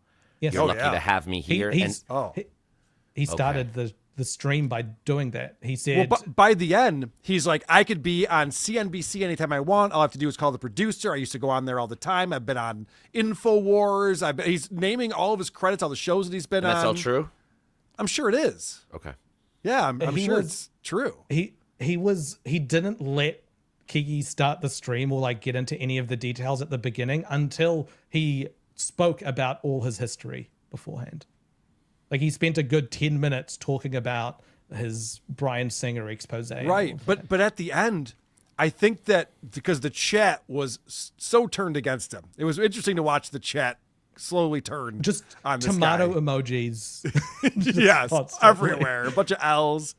And so you saw the guy looking at the chat and going, just so you guys know, like, I'm just doing this because I thought it was interesting. I could be doing other things. I'm a big media person. I go on all these shows. And it's like, all right, man. No. He said that in the chat after? No, he was saying that on the show. During. During. Wow. And Keanu didn't pick up on it at first because when she signed off with him, she's going, that was great. We'll have you on again sometime. This was fantastic. And then as she starts reading the super chats and doing the chat, she's just like, I mean, it wasn't that bad. I mean, we had some points, right? Maybe it dragged out a little too long. And I guess we didn't have to talk about Mersh for an hour. That's probably true. It was just like the $500 super chat. She got the feeling of really having done something, and then they just took it all away. And then, the last 45 minutes of the clip, once Gabe leaves, is fascinating to watch if you're wanting to look at Kiki's reaction and breakdown of it. But then Gabe went to Kiwi Farms afterwards and has started to like and respond to people saying that Kiki was terrible. So like they've both turned on each other. Oh, that's hilarious. Because it's so funny because Aaron painted this picture of Gabe Hoffman as just like, oh, actually, I'm going to play that in a minute. But just like Gabe doesn't give a shit about this stuff. He did his thing and now he's off to the next thing. He doesn't even care about this. I'm like, oh, no, he cares. We can go through and we can. Yeah, he definitely I've got stuff cares. to show you. Okay, good. Before you do that, and we're going to get into Aaron's reaction to this show, but I want to thank the people who are supporting us. Supertip.gg/WTP. We're nowhere near our goal. I'm starting to get nervous over here, but thank God for Ghost Crusader TV. Wait, no Patry, Meltong. Fry, hero, qual. I ashen Rob Schral. Ashen Lady Ree to my breastflin. He love you so. Say hi to Meltong. Oh, Rai Mirov D. Okay. Bry. Is that the first time we've seen Asian Rob Sal? I hope it's not the last. I know about Asian Ray DeVito, but Asian Rob Sal is pretty good too. Rob Sal Army. Principled Uncertainty coming in. My wife can't even cook a nothing burger. I like that. Mark Davis coming in. Ack. Why isn't anyone talking about me? Why is everyone obsessed with me? Johnny, you know what to do. You know what to do. You know what to do. Little Eric the Actor reference. Ghost Crusader TV again. How could Keanu drop the ball like this? Jesus. They are right. Her only use in life is to let people come on her face. Hey, Kiki, you fucking failure. Aaron, that's your friend. Come on. It's ridiculous. BMC, why the hell would Gabe go on Keanu's show if he had legit bombshell information? Also, Keanu is a POS. Sorry, Carl. have to apologize It's to me. literally any other show would have been a better platform for him. Yeah. Even Aaron's show would have been a better platform. Aaron would have been able to, one, follow the conversation, but also reply with personal anecdotes and insights that he's had through meeting Nick in person. Like, it would have been more compelling. BMC, we've had some recent experience on WATP with people that are fans of something that want to insert themselves, and they have a very specific idea of how it's supposed to go. And all of this guy was like, I have now read about this topic. I'm clearly an expert. I'm going to show up and fucking wow these people. And they're going to be like, you, the guy who made that documentary from InfoWars, is here to talk about. And he was shocked. I don't know if he has learned yet that his intelligence level on it is very basic, very surface. He doesn't know more than the audience. You can't learn this sector in 10 days. You just can't. Yeah. It's been going on for way too long. He said the line, April allegedly has a wolf tattoo with 3 wolves on it that represent the members of the polycule. Welcome to September 2024. Like, that's almost a year-old information. What are you talking about, allegedly? And what's interesting is with all these types of people, and they always misread who they are. They think they're above what they're making fun of when they really are that. He thought he was above Aaron. He's going to go somewhere and make fun of him. No, you are Aaron. You guys would have gone on great. That would have been something.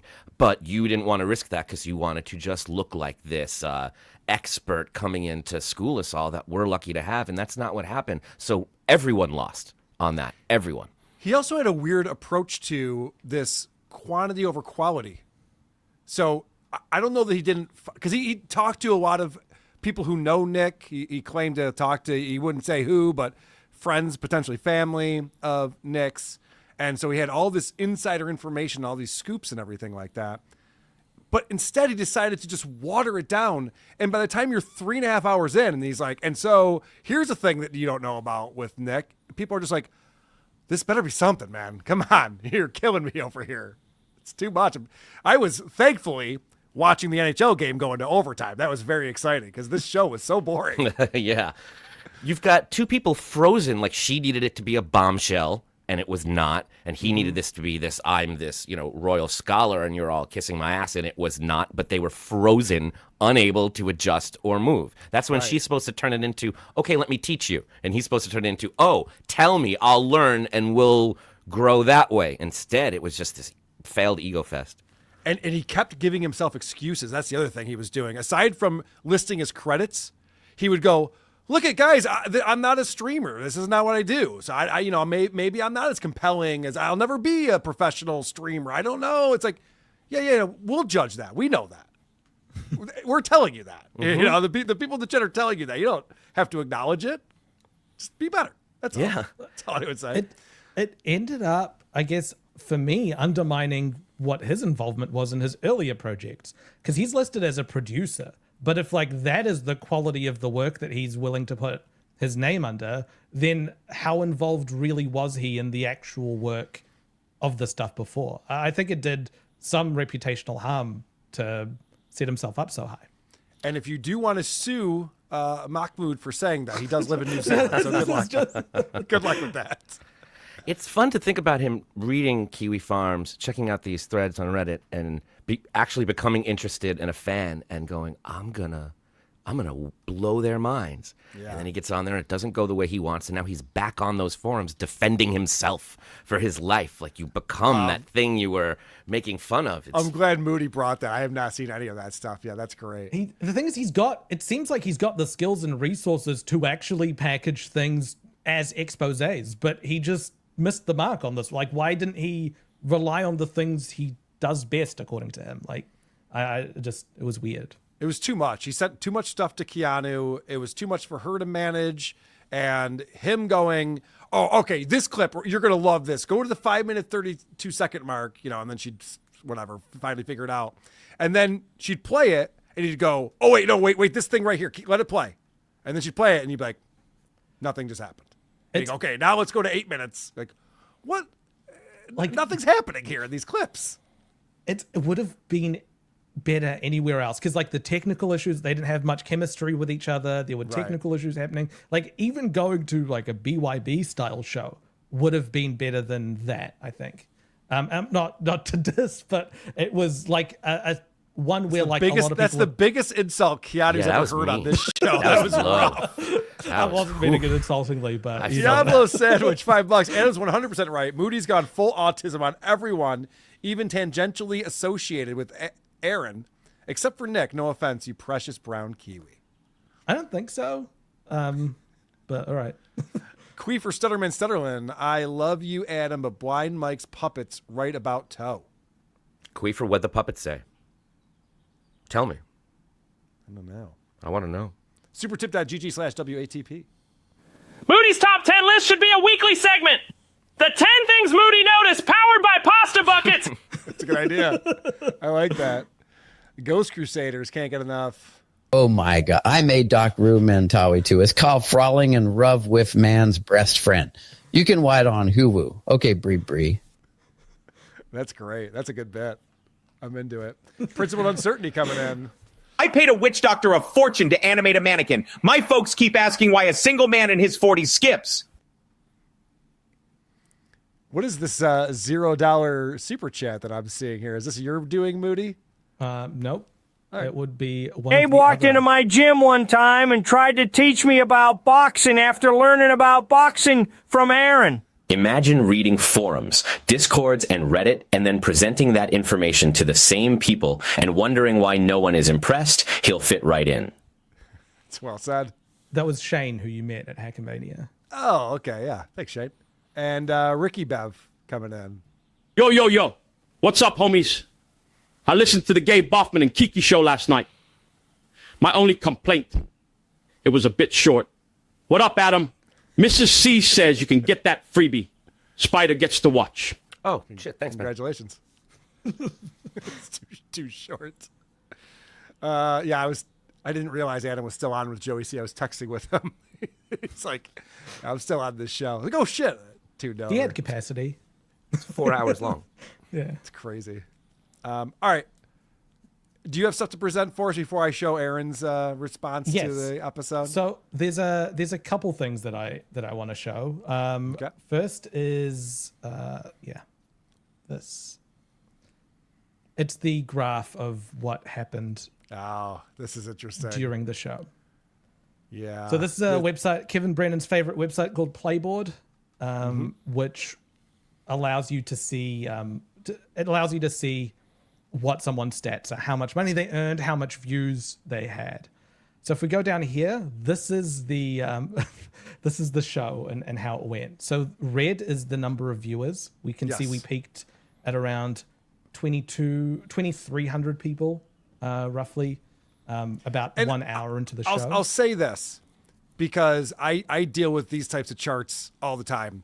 And if you put out a video that isn't live, oftentimes, because people have to start watching from the beginning, oftentimes you'll see a curve like this. Like it's going to start with as many people as who clicked play on it. So it's going to be 100% here. And people will drop off over time. So this will happen. When you're live, it's kind of just the opposite. Yeah. You start and you only have this many viewers, then more and more people come in and it builds and builds and builds. Like this little piggy will have as many viewers at the end of the show as we did at any point during the show. Mm-hmm. This is a weird thing for a live show to do. But also sometimes we come out of the shower or the pool and it makes everything look smaller than it is, but it's really just so you there don't is even there is shrinkage. Yeah, involved. don't even No, read that. That's true. only that's a good point. Mm-hmm. And hot the water tank green- needs replacing. Green is the super chat. So Gabe set up a rule. He said, I will only answer questions that come in with $20 super chats or more. Right. Let's get Kiki paid. So when Gabe first came on, so he came in around here, a lot of questions started rolling in. But as people found out that nothing really was happening, that money dried up. So oof, that's rough right there. I mean, it's good for Keanu. She made a lot of money. She did well. She didn't make as much as she could have, probably, if there was more to it. She made $918. Great. But yeah, she lost people over time consistently. Like she's went from 2,300 down to 700, so lost well over half. It has a lot of views now, though. I believe it has almost 16,000. Am I? 16,500. But a view great. view means someone watched it for like 30 seconds or more. It doesn't mean that not even 30 seconds. Yep. I mean, it's not a bad thing though. I'm not discounting that. Views are counted correctly on YouTube. So 16,000 views is 16,000 views, and she's monetizing that. She's making It's important to money get off of it. people to click on your content and be interested in opening it up. But once they're there, that's your retention is what you need to focus on. And Correct. Kiki's never been good at that. The algorithm looks at that. Videos that get a ton of clicks because they got a clickbaity title or a nice thumbnail, and then people click out immediately. The algorithm recognizes that and goes, okay, this is not an interesting video. These people focus too much on this number rather than like keeping this up. Like this should be very interesting all the way through. And This is then why you we bring focus on charts other in 90 minutes into the show because people are like, where's the Moody chart? I'm like, we're saving that shit, baby. things. We need a bump. We're teasing it, yeah. So that's one of the things. The other one is I wanted to show a very small clip, very short clip of Kiki apologizing at the end of her show to her audience. Okay. That's interesting. Thanks for the $2. We tuned in to your new info. Nothing. You duped us. Listen, not my fault. Well, now, I mean, like, now I have to really impress you. I thought that was going to be like something really cool. Not cool, but interesting. I didn't ask him to come on. He asked me. You want something really cool, then all right. Yeah. I'll put together an episode for you. I'll do it by myself. And I do apologize, but maybe that guy just needed to get it out of his system. Yeah. Yeah. I think it personally. Yeah. So that's generally how a good interview ends. Well, redo. Give me another chance. I'll get it next time. All right. Is that all you had, Moody? That's all I have about this issue. I've got clips from other things, but that's all I had for this. Okay. Should we watch Aaron now? From this morning show. So Yeah, Aaron, let's go. after what happened last night, all this build up, Nick's doing this wrong. He shouldn't have tried to get out in front of it. This is going to be bombshells. I'm getting information I can't even say because Gabe's probably going to talk about it. He's all excited about humiliating his old friend, Nick. Literally covering his mouth. Yeah. He's like, I can't. Some of the stuff is so juicy. Shut up, Aaron. Shut up, Aaron. It's going to be so crazy. It's going to be so crazy. So we got all these people to tune in, obviously. Big crowd. And then he comes on this morning, and this is what he says. And the context for this, now that we know it, as explained by my chart from 2 weeks ago, is that Aaron probably went on Kiwi Farms as the interview was happening or afterwards to get Kiwi Farms' take on it and then reflect that back into the ether. Yep. So that's what you're seeing here. Oh, yeah. If everyone said that was crazy information that came out and how is Nick going to come back from this, but the show was exactly the same, Aaron would have the opposite take. The real like acrobatics that he has to do here is he needs to not say anything too bad about Kiki because she's his friend and she's close. Yes. And this is one of the few areas where his personal opinion needs to differ from Kiwi Farms's. And so there's going to be a bit of contortion around that. Yes.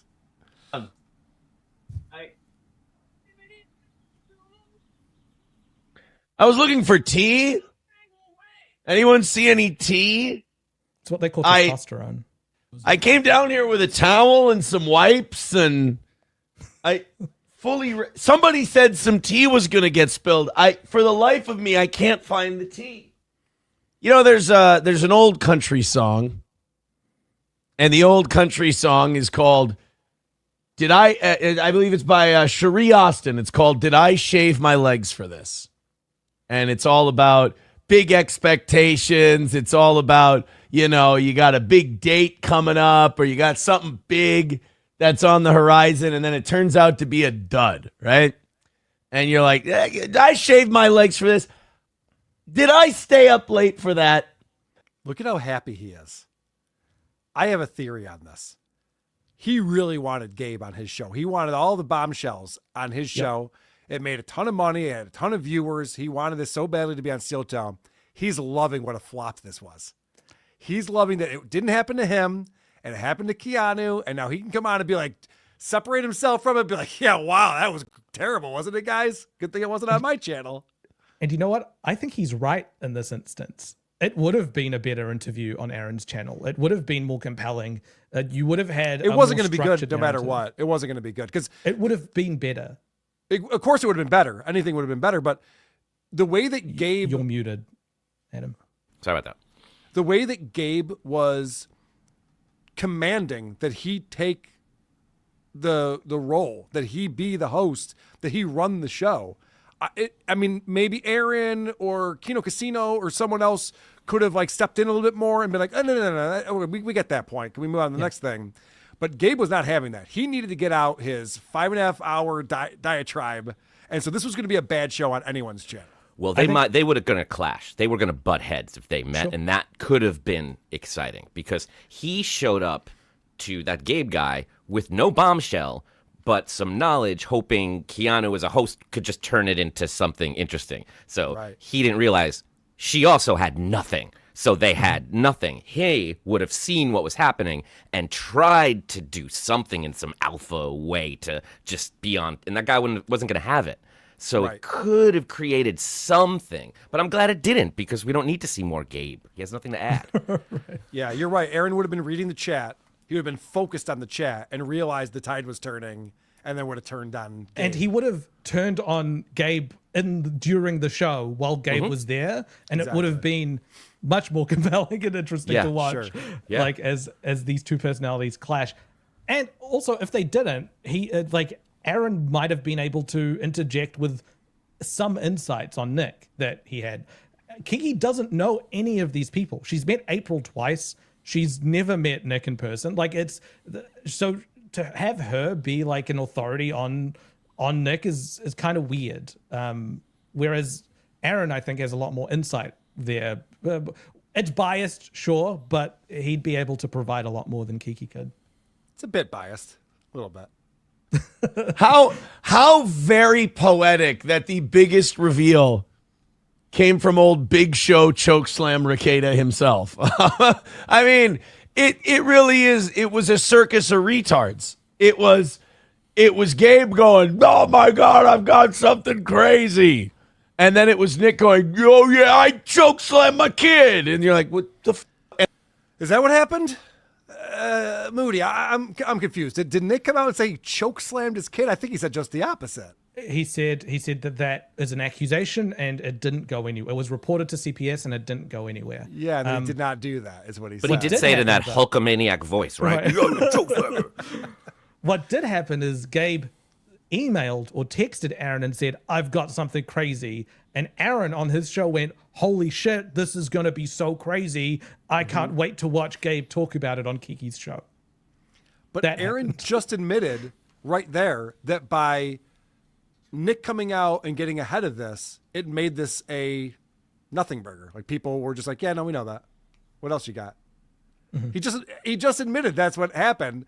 But earlier in the week, he was scolding Nick for even saying anything. Why would you even say anything, you idiot? Turned out to be the right strategy, it seems. And then Gabe gets on there and he goes, I was bored and I just needed somebody to talk to, really. You ever seen this anime? It's bananas, right? Would you sponsor a NASCAR driver if you watched shit like that? I don't know. I'm rewatching Dexter. That's ill-advised. He's miscasting it. He was like, can you believe Nick is watching this anime? I'm going to put nothing but text up on the screen because I can't speak about how bad this anime is, and all of you are going to have to read it for the next 2 minutes while we sit here in silence. Oh, gosh, I forgot about that part. Keanu started reading the text that was on the screen because that's what broadcasters do. And he goes, no, don't read it. Let everyone read it at home. And I went, fuck you. You're giving me homework assignments during the show? Read it to me. Yeah, some people just listen to those podcasts. I'm one of them. Dead air, 2 minutes of dead air. Dude, Yeah, I was watching the driving, hockey so I game and wasn't- listening to that. So it's like, no, read it to me. I'm not going to read it. Yeah, That was driving. really I wasn't, weird. I wasn't watching what was going on the screen. I don't think it's too late for Aaron to have him on. Have him on. You guys, Yeah, it's the you only should. invitation he'll get. Let's see them butt heads. Let's see what comes out of The it. downside is if he goes on Aaron's show, he can't talk about any accusations that involve Kayla. So I think that would have been one of the reasons that Oh, yeah, he good couldn't point. do that on his You're show. right. Why is that his angle? I'm sorry if we've figured it out, but I haven't. Why is hating Nick his angle to get in on this thing? Oh, why is For that Gabe. Gabe's angle? Yeah. Well, Gabe seemed to join Kiwi Farms and started looking around there, and Nick is kind of the most popular person for them at the moment. So it's So it's because he hasn't done any other research? I would assume so, but I don't know. That's what it enough seems about like. But What a if moron. someone was just going to go on Kiwi Farms and just look at what most people are talking about right now, Yeah. it would probably be Nick. But how much did Kiwi Farms turn on Gabe that Aaron the next morning, just hours after this happened, is throwing him under the bus? This is the guy who also hates Nick. You'd think that Aaron would be like, all right, it wasn't as good as we thought it was going to be, but, Abe did a good job. He presented what he found. He talked to all these people. Like, the fact that Aaron's done a 180 on this guy, he needs Kiwi Farms to love him. So whatever Kiwi Farms thinks, that's what Aaron thinks. Wow, interesting. It's weird. Yeah, that's really weird. You'd think he'd be like, celebrated documentarian comes on to validate all of my feelings about Nick. What a hero and a brave performance. And thank you to my friend Kiki. But as you've shown us, Moody, his real family is on the farm. That's who he has to appease. That's crazy.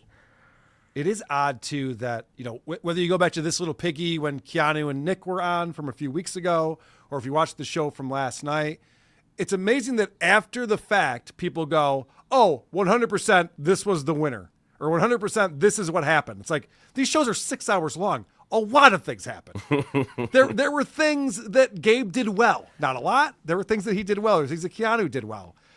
There were points that Keanu made on this little piggy that were retarded, and points that Nick made that were correct. But it's like, no, all of that's out the window. It's like pass or fail. Everything's pass or fail in this world. It doesn't make any sense.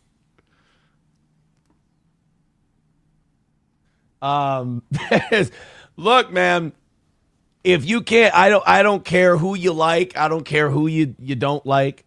If you can't, Yes, you do. It's all you care about. What a weird thing to say.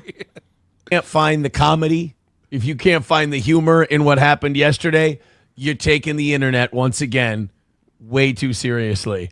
There was one winner in the whole thing. Those are the winners.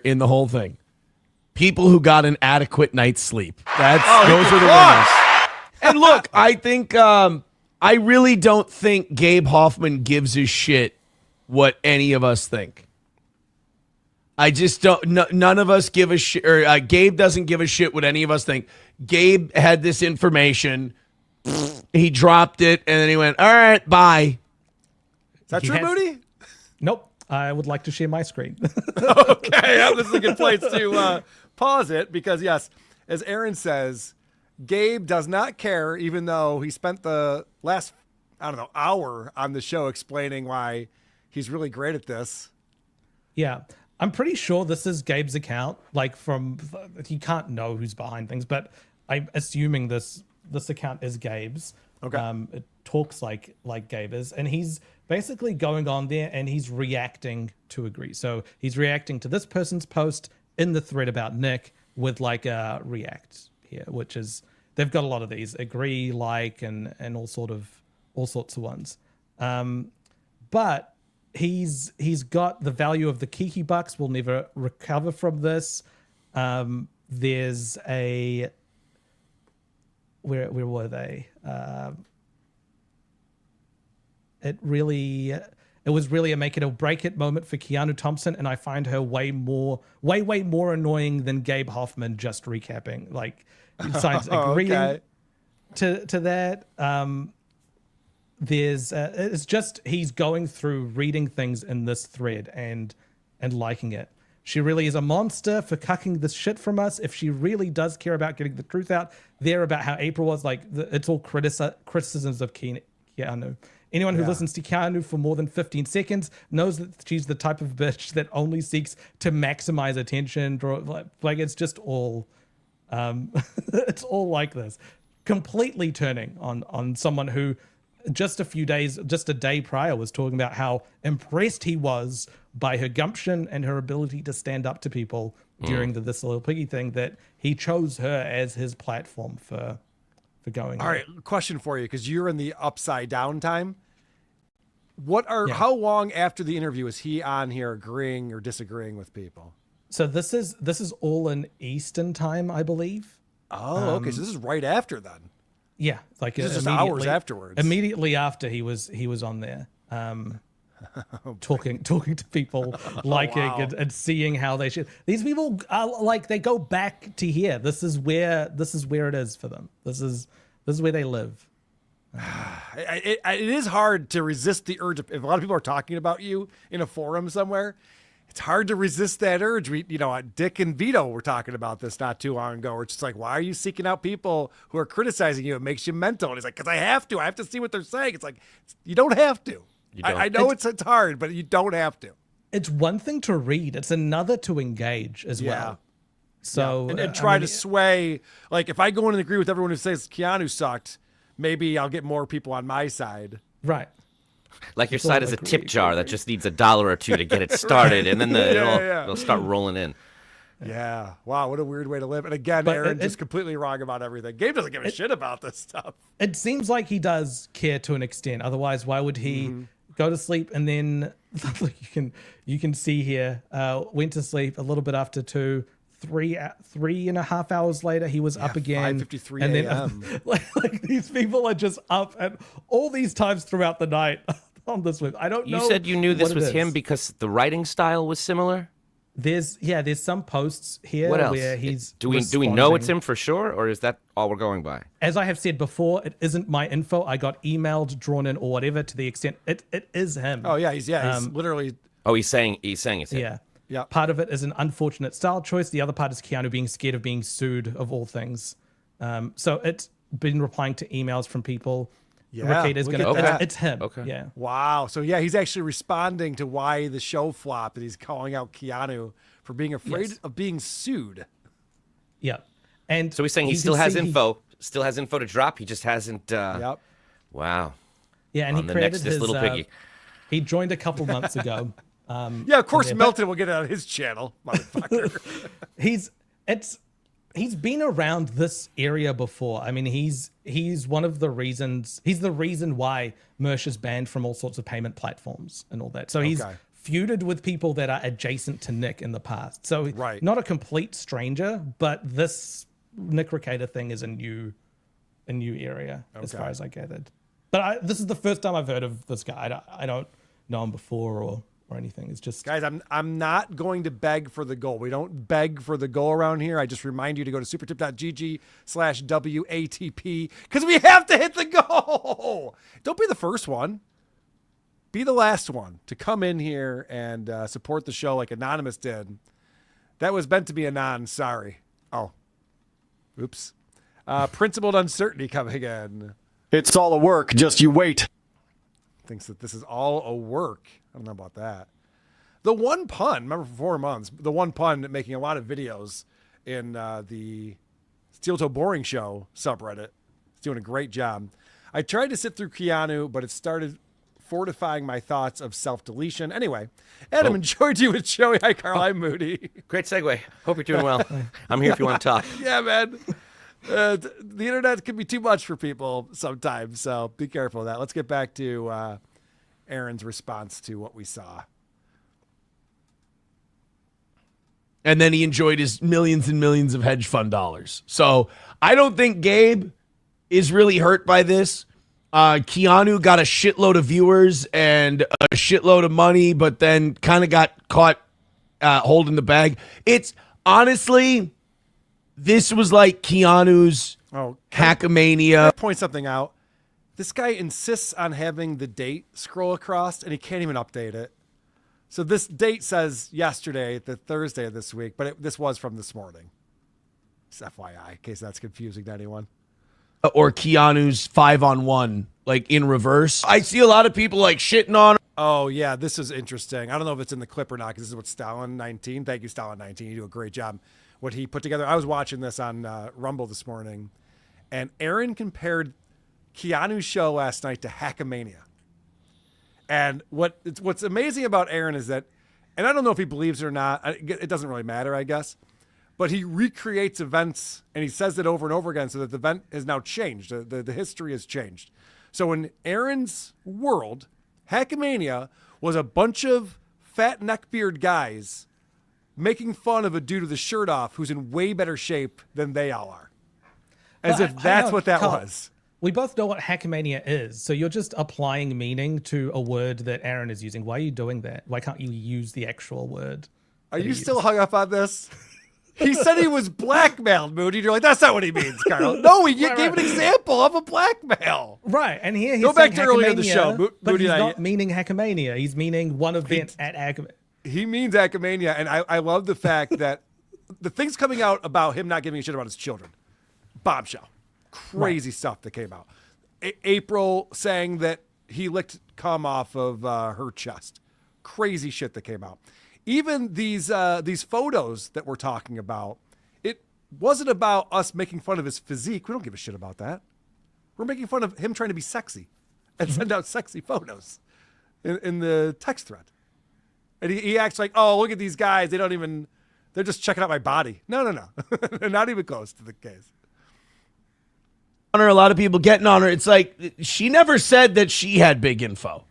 She never said that she was the one who had all this crazy information, except with the text thing. And I fell asleep before the end of the stream, so I don't know if the text thing ever happened. I don't know anything about the texts. But like Gabe said, oh, man, I've been doing investigation. I'm going to tell you something. The minute I knew the whole thing was like, the minute I started going, I think the choke slam is the biggest reveal we're getting out of this. Because the chokes, I don't think it was a choke slam, but the putting hands on the kids thing definitely happened. Oh, that's interesting. Earlier, he said, Nick coming out and admitting that he choke slammed his kid. That was pretty crazy. And now he goes, I'm sure Nick didn't choke slam his kid. How could you just say in the same show, two opposite things? Yes. I think he just likes saying the word chokeslam. Yeah, he is a big wrestling fan. That is true. It's very possible. Like just the way he tells the story. And of course, everything Nick's ever denied, he's ended up being guilty of. So I'm just following the pattern. The choking at the chiropractor thing definitely happened. But okay. Like that, I think. This is the same guy, by the way, when he was setting this up. He goes, look, if somebody accuses you of doing something, why would they make it up? People don't just make up accusations. So if they accuse you of something, you must have done it. So and now he's coming out and going, oh, yeah, the choking at the chiropractor definitely happened. Mm-hmm. He does that a lot. Like he'll be like, oh, yeah, this Nick obviously has a problem with women, or Moody's a creep like to women and stuff. While he's sentenced for one harassment order, violating a harassment restraining order against a woman, and he's up on felony charges, haven't been dropped yet, on felony charges for harassing another woman. Like it's, what's going on? Yeah. Also, he was accused of licking cum off a girl's chest, and he goes, well, that didn't happen. Why would she make it up? Why accuse someone of something if they didn't actually do it? Fucking idiot. I think also on top of just the wrestling feeling of liking that word, he just revels in the worst parts of this story, and where most just hosts and leaders show discretion, they'll allude to things where you don't have to like lay out the worst detail of the crime every time and say it repeatedly every time. Like, these are supposed to be people you cared about at one time. There's a weird, like, he does the opposite. He doesn't show restraint. He really does enjoy saying it. I don't know exactly why, except I think something these streamers have in common is that if they say it on the show enough, somehow in their mind, that's the new reality. Right. For sure. And it becomes their reality, I think. And then it's it, yeah. It's like he's convincing, if he says it enough times, then he could just, it becomes easier and easier to say it. it's fascinating how quickly he was able to drop all these people that he cared about in his life. Like he said he deeply loved them and cared about them. He was ready to spend the rest of his life with these kids and look after them as if they were his own, because his ones might not have moved in with him. So, I mean, to go from there to being like, oh yeah, one of them got choke slammed. Can you believe that? Like, it's insane. Yeah. And to your point, Adam, when he was talking about Melton being a PDF file, he was bringing this up nonstop to the point where his actual regular viewers were going, hey, can we stop talking about this stuff? It's disturbing and awful, and maybe I have my kids in the car, or, whatever. That's not what I want to hear about. And we've learned some pretty horrific things about Aaron, about Stuttering John. They came out of court documents, and we addressed them at the time when they came out. We don't harp on them. We're just making fun of goofballs on the internet. We don't have to keep going back and talking about these things, but that's what Aaron focuses on. He loves it. This came up on BYB not too long ago, where people were coming down on Quad for constantly bringing up these topics and saying these words. And he actually said out loud, he goes, well, if the person didn't do it, then who are these jokes hurting? Victims, not just of that crime, you fucking moron. Anyone in the world. Like, what is wrong with you? Why, as a host, would you just keep reveling in this stuff if it's so horrible? If doxing people is a terrible thing, don't dox people. If this stuff is such a crime, stop repeating it. The biggest reveal. But the minute Gabe said, I've been investigating this for a week and a half, I went, Like, the minute Gabe went, I've been investigating this for a week and a half, I'm like, this ain't going to be what people want it to be. This is the other thing that Aaron does. Everything is, revisionist history. So hindsight's 2020. He can come on here and go, I knew this was going to be a flop 3 minutes into the episode. Like, you did? You didn't know that. You were just telling us earlier that day that this guy is a pro. He's an investigative journalist. He gets into something. He really gets into it. And then Aaron knew immediately that it was going to suck.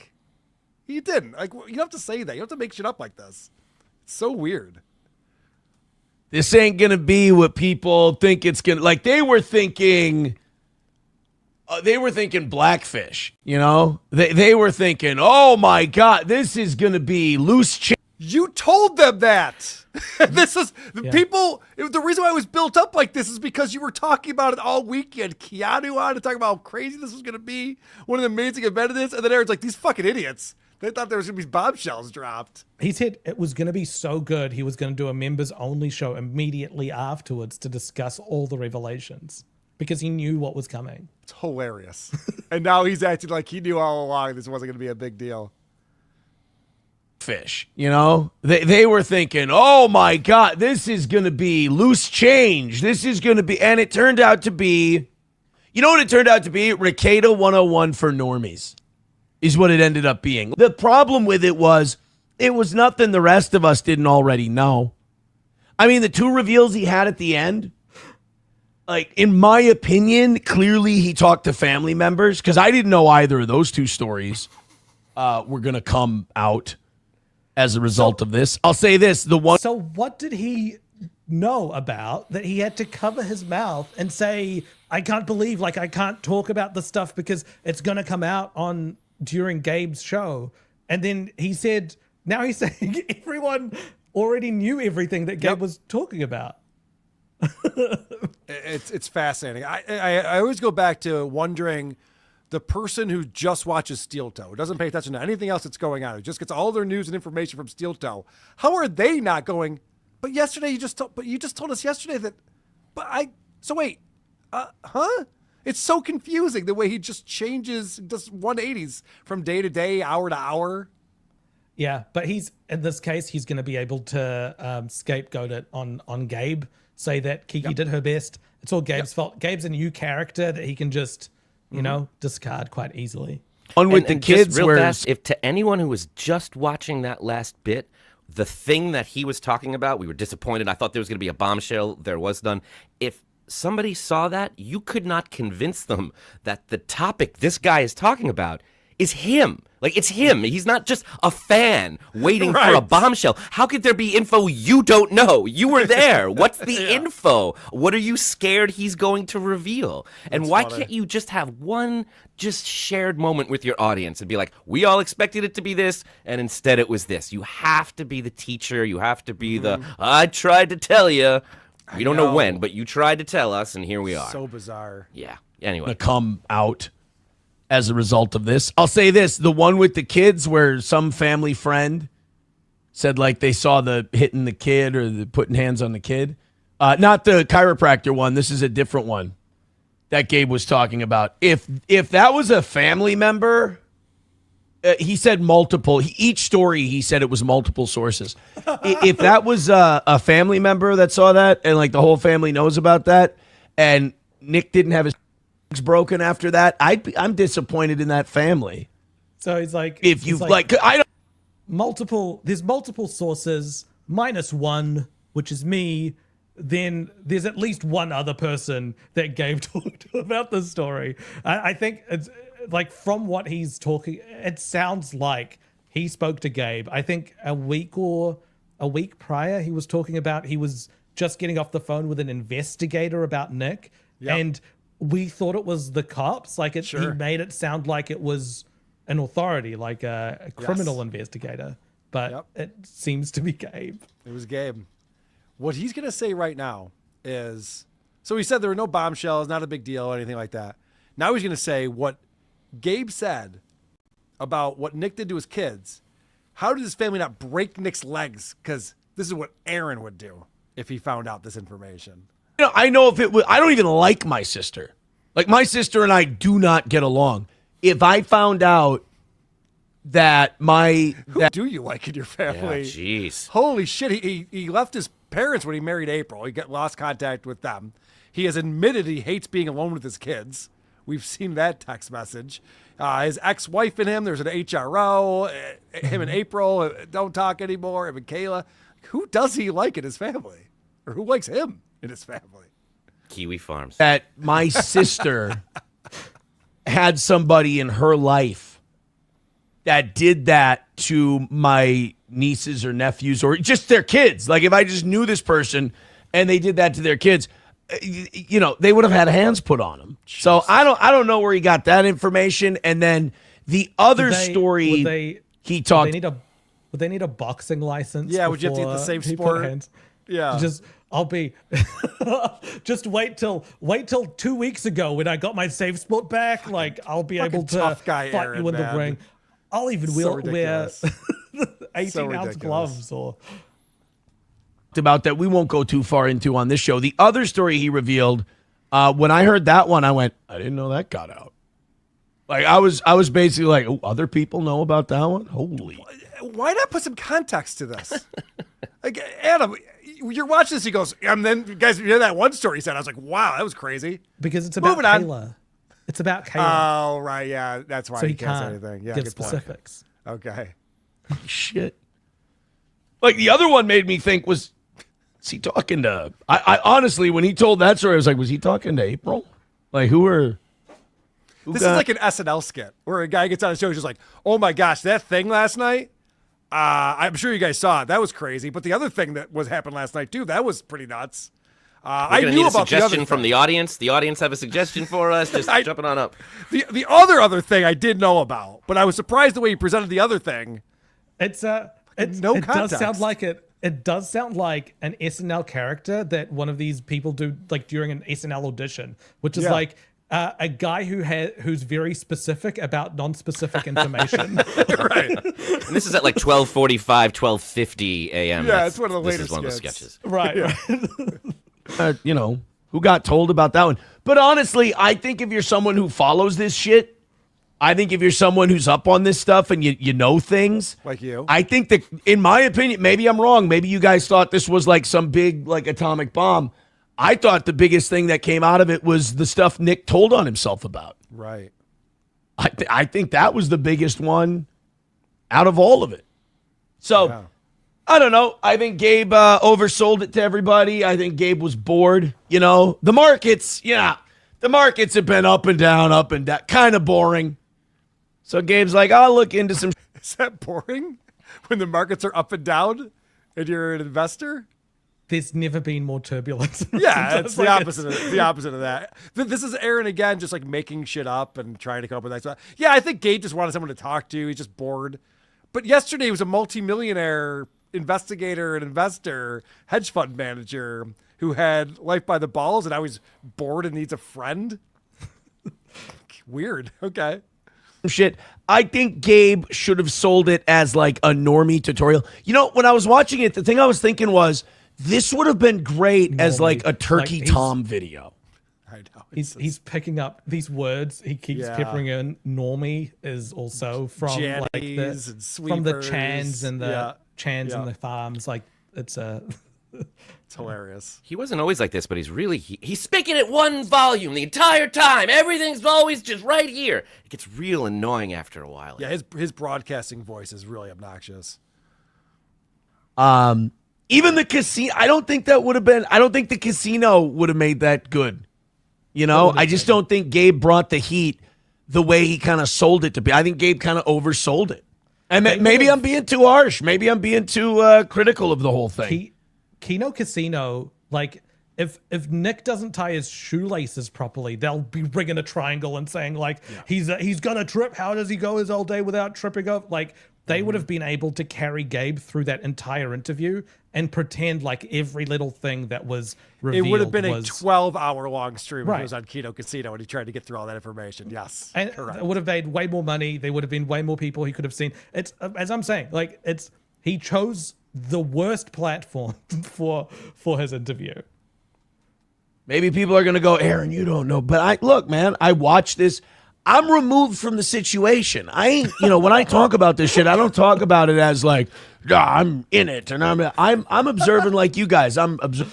Aaron, you were promoting it all week. You had Keanu on your show as a guest to promote it. You tried to get Gabe on the show to promote it. I have nothing to do with any of this shit, guys. I'm just hanging back and watching like the rest of you. Okay. Observing and reporting. I'm watching. I'm making jokes. I'm making fun of it. I'm talking shit. So I'm going to talk some shit. And the shit I want to talk today is that Gabe oversold that to everyone. It could have been an hour and a half video. But then then Nick told on himself. Honestly, like this would have been a huge Nick W. This would have been a huge win for Nick. Oh, try to make sense of this. This is again, like Aaron just comes up with a thing in his head and he says it out loud. And he says it a few different ways and a few different times, and he hopes that people just be like, oh, yeah, I guess that's true. He thinks that if Nick hadn't come out and gotten ahead of this, that this would have been a W for Nick. One of his favorite takedowns of people he doesn't like is, this is how the situation could have been a win, but let me explain to you why you lost. Like, yes. But at the same time, he explains the reason why this sucks because there was nothing new. And so the only thing that was new was the thing that Nick made not new. Which is why it fell flat. And now Aaron's going to explain to us what Nick should have done. If he just, I said it on this show. I hate to say another win for the toe. I hate to say that I was right, but I got to call it like it is. No, you don't. I said, if you just shut the fuck up and address this after Gabe's done, it'll go a lot better for you. Now, Nick ends up snatching the defeat from the jaws of victory because he puts everybody onto the fact that there's documents out there showing that at the very least it was reported that he put his hands on his son at a chiropractor's office. Now guess what people are going to be doing? They're going to be disappointed in the Gabe Hoffman interview. They're going to go searching for those documents if they don't have them already. The fuck is he talking about? Those famously available CPS documents that the public can get to. But why would Nick saying that ahead of time change anything, that any behavior that anyone would have? Gabe was going to come out and say it. And all of a sudden they weren't going to be searching it if Nick hadn't said it ahead of time, but now they will be because Nick said it ahead of time. It doesn't make any fucking sense. This guy's retarded. The thing that happened is Nick stopped it from being a conversation. So correct. If he did what Aaron's talking about here, he would have had to respond to the new allegations. There's nothing to respond to here. Yes. But Nick is still going on Twitter and tweeting like he's doing victory laps over there. That's not the Nick I know. Right. Well, that doesn't sound like the Nick I know. Keeps to himself, doesn't get on the internet too much. It'd be way better just like everyone can see when people like Kiki are messing up. Let them, but he's incapable of doing that, and that's one of the. Patrick has tried to explain to him so many times, like why you argue with people online. Right. Nick's just like, I like it. Like, all right, man. Right. Can't tell you how to live your life. It's fine. Phil Herslit says classic Kiki, boring and talentless. I just think, Keanu's a gossiper and a talk show like host type person. She's not producer, bring this up, play this, bring this up. That's not what she does. So Gabe kind of, I think, had her in the wrong role. Aaron, have you seen In Hot Water lately with Gino? Do you know who produces that show? Does he? So she is a producer, is what you're saying. Does he not know? Does he not know? Does he not know? Does he not watch? She is a producer. She's bad at it, Moody. Come on. So he's saying that Gino has a terrible producer on his show. He wouldn't say that, obviously, until Gino turns on him again. And then he'll say it. Adam, you look like you want to say something real bad. It's like, please stop. Would you ever want him defending you? No. Like, he made her sound so much worse in his brave defense of her. And I can't tell if it's intentional or it's because he hates women or he hates her or he just doesn't know. It's baffling. It is hard to tell. He does hate women, but it is hard to tell. Also it's the same. It's the same from the Visconti side. Both Gino and Keanu, they're like having them as a friend sometimes is detrimental to your reputation because they'll go off and then they don't quite connect things in the same way. Like they'll try to be helpful. One of the examples yesterday, Gabe was talking about how Nick is a terrible legal analysis. Like he was just the first mover in LawTube, which brought a lot of people in to watch. And Keanu was like, yeah, I agree. He should stop talking about drama and just carry on talking about the law and making fun of it because that's what he's really good at. Like that's how that's how the interactions happen. So if you have someone like that in your corner, it's just they're not able to like carry that string of argument or like response in the way that they but it's a totally different conversation. Yeah, and there's no follow-up, and it just kind of dies. It's fun sometimes. We get so bogged down in these details to take a step back and remind yourself like that this guy is sitting here. If you were to just not know what was happening and ask him, hey, what were you just saying? You said somebody got a win, somebody got a loss. What happened?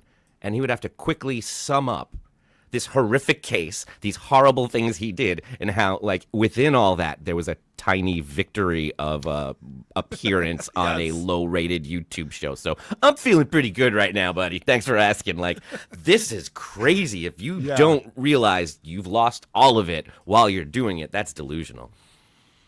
Also, as a professional broadcaster, myself, as a classically trained broadcaster, I will say this. I got to talk to Keanu, and I got to give her some shit. Like, when we're looking for stuff, we don't need to go bing, bing, bing, bang, bang, bang, boom, boom, boom, ding, ding, ding, dung, dung, dung, dee, dee. Like, that's what do they call it? That's a verbal tick of discomfort because you're trying to fill dead air. Just, like, talk about whatever it is you're pulling up, and that you'll be fine. Oh, I love broadcasting advice, Aaron. That's a fun version of him when he's telling other people how to broadcast. But this is the epicenter of ticks of discomfort. I mean, if we're going to look that up in the dictionary, the DSM-5. This is the guy who was shuffling cards on his show. Remember when he was going through that phase? Or he's got little things he has to play with on his desk in front of him. But he also goes bink, bink, bink, or click on this, then I'll click on that. He does that when he's bringing something up. Mm-hmm. Yeah. So, but like every time, bing, bing, bing, bang, bang. Also, I maybe should have helped. Like, I maybe should have helped her. Because, like, one thing you do, and I've done so many interviews that it's like second nature. But when someone's sending you, and maybe Gabe sent it too close to the interview, when someone sends you a bunch of links and a bunch of stuff, what you got to do is you got to group them into separate folders or separate places that are titled based on the thing they are. So if they're about the Sophie Long? The Sophie case, put all those clips in one folder, and then you can go get them, and boom, there they are. Bing, bing, bing. Bing, bing, bing. If they're about Redo the Healer or whatever that anime is, you group those together, you put them in a folder, boom, you can bring them up. Aaron, have you made your point yet? Why is he still going through? Like, this is really 'Cause this is elementary what- shit that he's this talking is- about. This is what it's about. He's trying to say, I would have done a better job. Yeah. It should have been Of me. course. Yep. I was like, Keanu fucked it up. I would have done a bit. Like that should have been my money. As soon as Gabe says, Yeah, he's mad at Gabe for not going to him, explaining why he should have gone to him, Yes. and also reveling in the fact that people hate Gabe now. Which is, And it was great to see him coping of not being invited by saying, I should have helped them.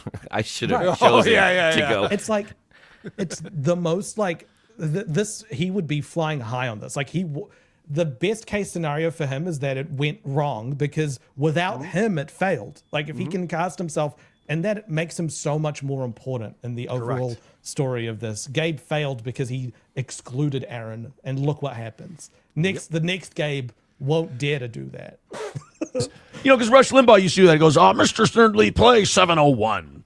And then 701 was ready within 10 seconds, right? Which is neither here nor there. He goes, I would have grouped things in folders. So depending on the topic we're in, I have the stuff ready. And he goes, yeah, Rush Limbaugh used to say play 701. Nothing to do with grouping things in folders. That's actually a numbering system is what I do on WATP. It's totally different. All right, whatever. Like Keanu, and then you got like new allegations, illicit clips, but just have them all ready to go. I think she had all of the stuff that Gabe sent her, and she had it all in one pile. Ask her. And she had to search through all of it. Could have asked her. You're fine. Some people in the chat are saying the Gabe Hoffman thing was a cell phone for Nick. It was. Look at this. Nick got a cell phone. That's like, I hate being right, especially, well, I love being right when it's against a smug, delusional dick. When do you hate being right, Aaron? Give me one example of a time you hated being right. It's a burden. What a smug asshole this guy is. April's gonna leave me. I think. I love when I love when Aaron says, people don't like me because I'm a shock jock. He loves to throw it out there, like, sometimes people don't care for me because I'm a shock jock. No, it's because you're a smug prick. That's why. Yeah, the same people who say, I just tell it like it is. You can't take it. No, you're just an asshole. No, you're just an asshole. That's all. The problem with the world today is that it's too PC. Like anyone who starts that, it's like, yep. Here we go. The advice I gave him was the perfect advice. Shut your mouth, see what he's got, and then respond. This would have been a 1,000% quasi Nick redemptive moment. Why? Why does he think that? This part makes zero sense to me. So this guy came on, said Nick's a piece of shit in a lot of different ways and had a lot of different reasons for why Nick's a piece of shit. And Aaron comes on and goes, if Nick hadn't said anything before this, everyone would love Nick today. Why? Based on what? He's just making shit up now. The longer he talks about a subject, the dumber it gets. He just gets dumber and dumber the more he talks. He's saying words now at this point. Because, again, the stock is so low that him not getting dragged away in handcuffs was a win. Well, he didn't, so I guess that was a win then. Right? The bar is high for embarrassment for this fella, but he couldn't help himself. He had to rat on himself. He had to go, you know what they're going to do? They're going to find documents that are sealed right now that show that I beat my son at a chiropractor's office. And then it turns out Gabe never got that deep. Gabe didn't dig. It sounds like Gabe didn't dig at all. It was definitely addressed. It sounds like Gabe read the farms and let people reach out to him. That's what it sounds like. So now I think the only thing that's going to Nick up is there's going to be a lot of people that are going to be looking for these stories now, these records of, like Nick said.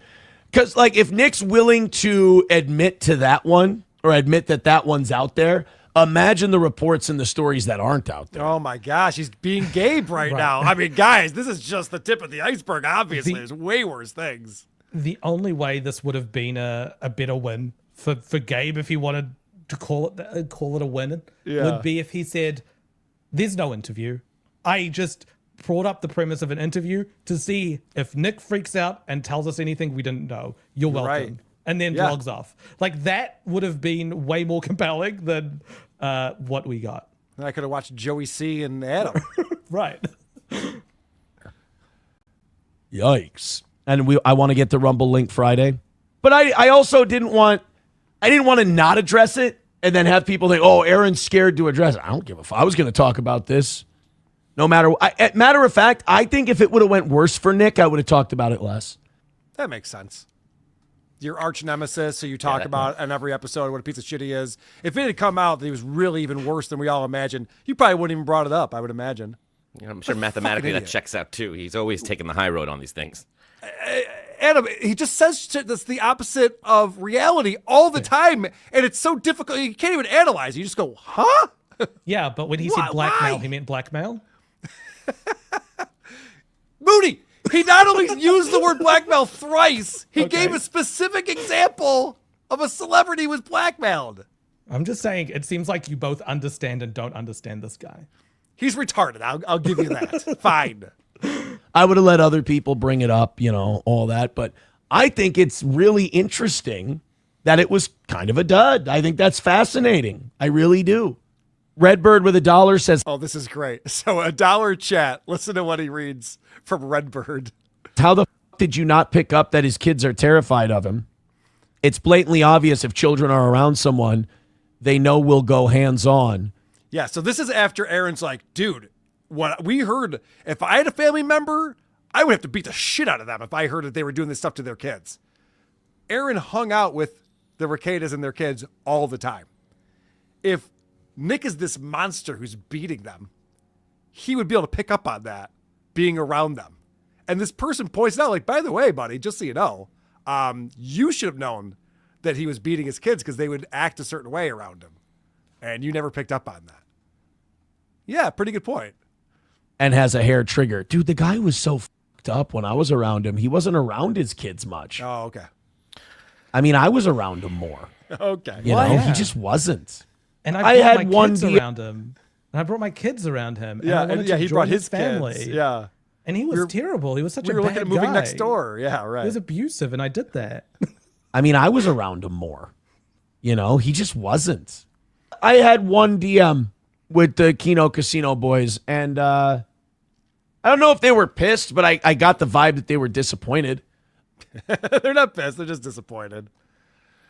So that's Aaron's big take. He also came out, they was reading the chat. Someone says Keanu is functionally useless. And he goes, oh, she's my friend. He didn't say, no, she's great. He's like, well, she's my friend. He needs to defend her in the lead up to the anniversary show. So he'll never say bad things. So he can't. Out. It's like a little bit of dissonance. Maybe you're trying to do that political thing where you try and say some bad things about the side you're supporting just so you appear. Right. He knew he didn't want to, just kiss her ass. He had to say something, so he came up with the fucking grouping things together. Yeah. But I do like how Aaron at the end there just let a little invitation out to people to keep looking into that chiropractor thing. I'm sure there's more with smoke fire there. Just let's all keep looking for stuff there anyway. Yep. Mm-hmm. There's gonna be lots more stuff that comes out. Keep looking for stuff. And then he can say, everybody's talking about this. They say there's more. I keep hearing this. People keep saying it. The other thing that Gabe did that was probably ill-conceived is he kept bringing up Keanu's friends like Zia and Camelot and showing how they're scumbags. And Keanu's just like, no, they're great. I love Zia. She's one of my really good friends. What do you mean? That was pretty ill-advised because these are all kind of right-wing podcast hosts that kind of run in the same Chrissy Mayer circle. He didn't understand the alliances that Kiki had set up. And she doesn't engage with the facts of the case. So she can look at it and be like, this is the anime that Nick watches is disgusting. He shouldn't be doing that. And then we're presented with Camelot watching it. Well, Camelot's a good guy, so it's not a bad thing for him to watch that. It's not about the facts with Kiki. It's about whether the person is good or bad. And I don't think Gabe understood that. Right. Yeah, good point. I see you're presenting something, but I'm going to get caught up real quick. Supertip.gg/WATP. We're getting real close to the goal, guys. Can't make me beg on this show. That'd be so embarrassing if you made me do that. Didn't Gabe lose all his friends after that Tesla unpleasantness? Billy Detroit coming in. Ghost Crusaders TV again. Well, golly gee. One guy chokeslammed his kid and the other headbutt his ex-wife. Heck yeah. These are the type of actions that could lead to a felony charge. Don't you know? Oh, and golly gee, Keanu. On the weekends, I'm the bouncer at Stoney's. You betcha I got Coke in my pocket. When you're here for the anniversary show, why don't we go to the bathroom and do a bump of China White off my love stick? I can also tell you things about Nick. He once gave his wife a rock bottom and a Hogan leg drop because she asked him to help with the laundry. So how about that true coat? I love Coach Scott. Could you imagine if he was like a big cokehead? He's hitting on young girls and giving a blow. I wouldn't be surprised. Be awesome. Like if he'd done it in the past. Principled uncertainty. If only I had met Abortion Carl before I had the whoops baby. Yeah, no shit. Someone's jealous. Someone's jealous that I'm an abortion guy, it sounds like. Be Smiley the Third. Try sending Mersh the link. I probably should have today because Patrick's not here and Mersh might have came on and talked to us. This is up against his show, though, too. He does Revenge of the Sis. Queefer Stutterman, 20 Mexican pesos. BM Puppet, call out that Lady K was melting him. Melting him. I don't understand what's going on. Jordan Bates, $5. When Aaron said normies is an example of Moody's earlier point of misusing words. Right. Yeah, but he not only said blackmail, he defined it with an example. It was an accident. They have general meanings. He just meant being forced to in some way, whether it's specifically blackmail, he doesn't know. He latched onto the please, thing. Can you please weigh in on this? Am I the crazy one? I just want my friends to get along. That's all I want. Am I the crazy one on this? I'm not going to respond to any of your text messages anymore now, Adam. Thank just God. made a powerful out of Thank God. The Bad Luck Boys. Last night was a disaster. Great job, Gabe. Yes, great job, Gabe. Laziest man on Mars. $5. Aaron's only skill in bad radio is to be able to talk and talk and talk about absolutely nothing forever. Calling Phil the DA in the courtroom. He'd be like, it seems odd because we're watching a podcast where we're watching his show where he's talking about the goal constantly. But if you replace the goal with ad breaks, with him going away for an ad break, then coming back, contextualizing the conversation, adding another 2 minutes on top of it, and then ramping up to the next ad break, it would work. I think he's absolutely got the skills for that, and that can be okay. He does get himself, and I always say this, doing a show by yourself is not good for you. He does get himself going on a thread where he doesn't know where he's going with it, and he ends at a point that makes no sense, but he never goes, wait, I just said the opposite of that 3 minutes ago. That can't be what I mean. Instead, he just drives that home and then moving on to the next thing. Tank Hankerus, $5, says, I'm bored in a hotel in Fredericton, New Brunswick, Canada. Get to the Opie stuff. This guy's a douche canoe. We don't do Opie stuff on this show. But tomorrow on WATP with Husey will be on. We'll definitely be covering some Opie stuff from this week because he had an interesting week. Greg Opie Hughes. We didn't get to it on WATP this week either. We had too much going on. All right, Moody, you got a clip for us? Yes, I'm very excited to show this clip to Adam, especially because I think Adam likes digging into things that are like microcosms or like figurative explanations of like a pattern that applies to the wider areas of someone's life.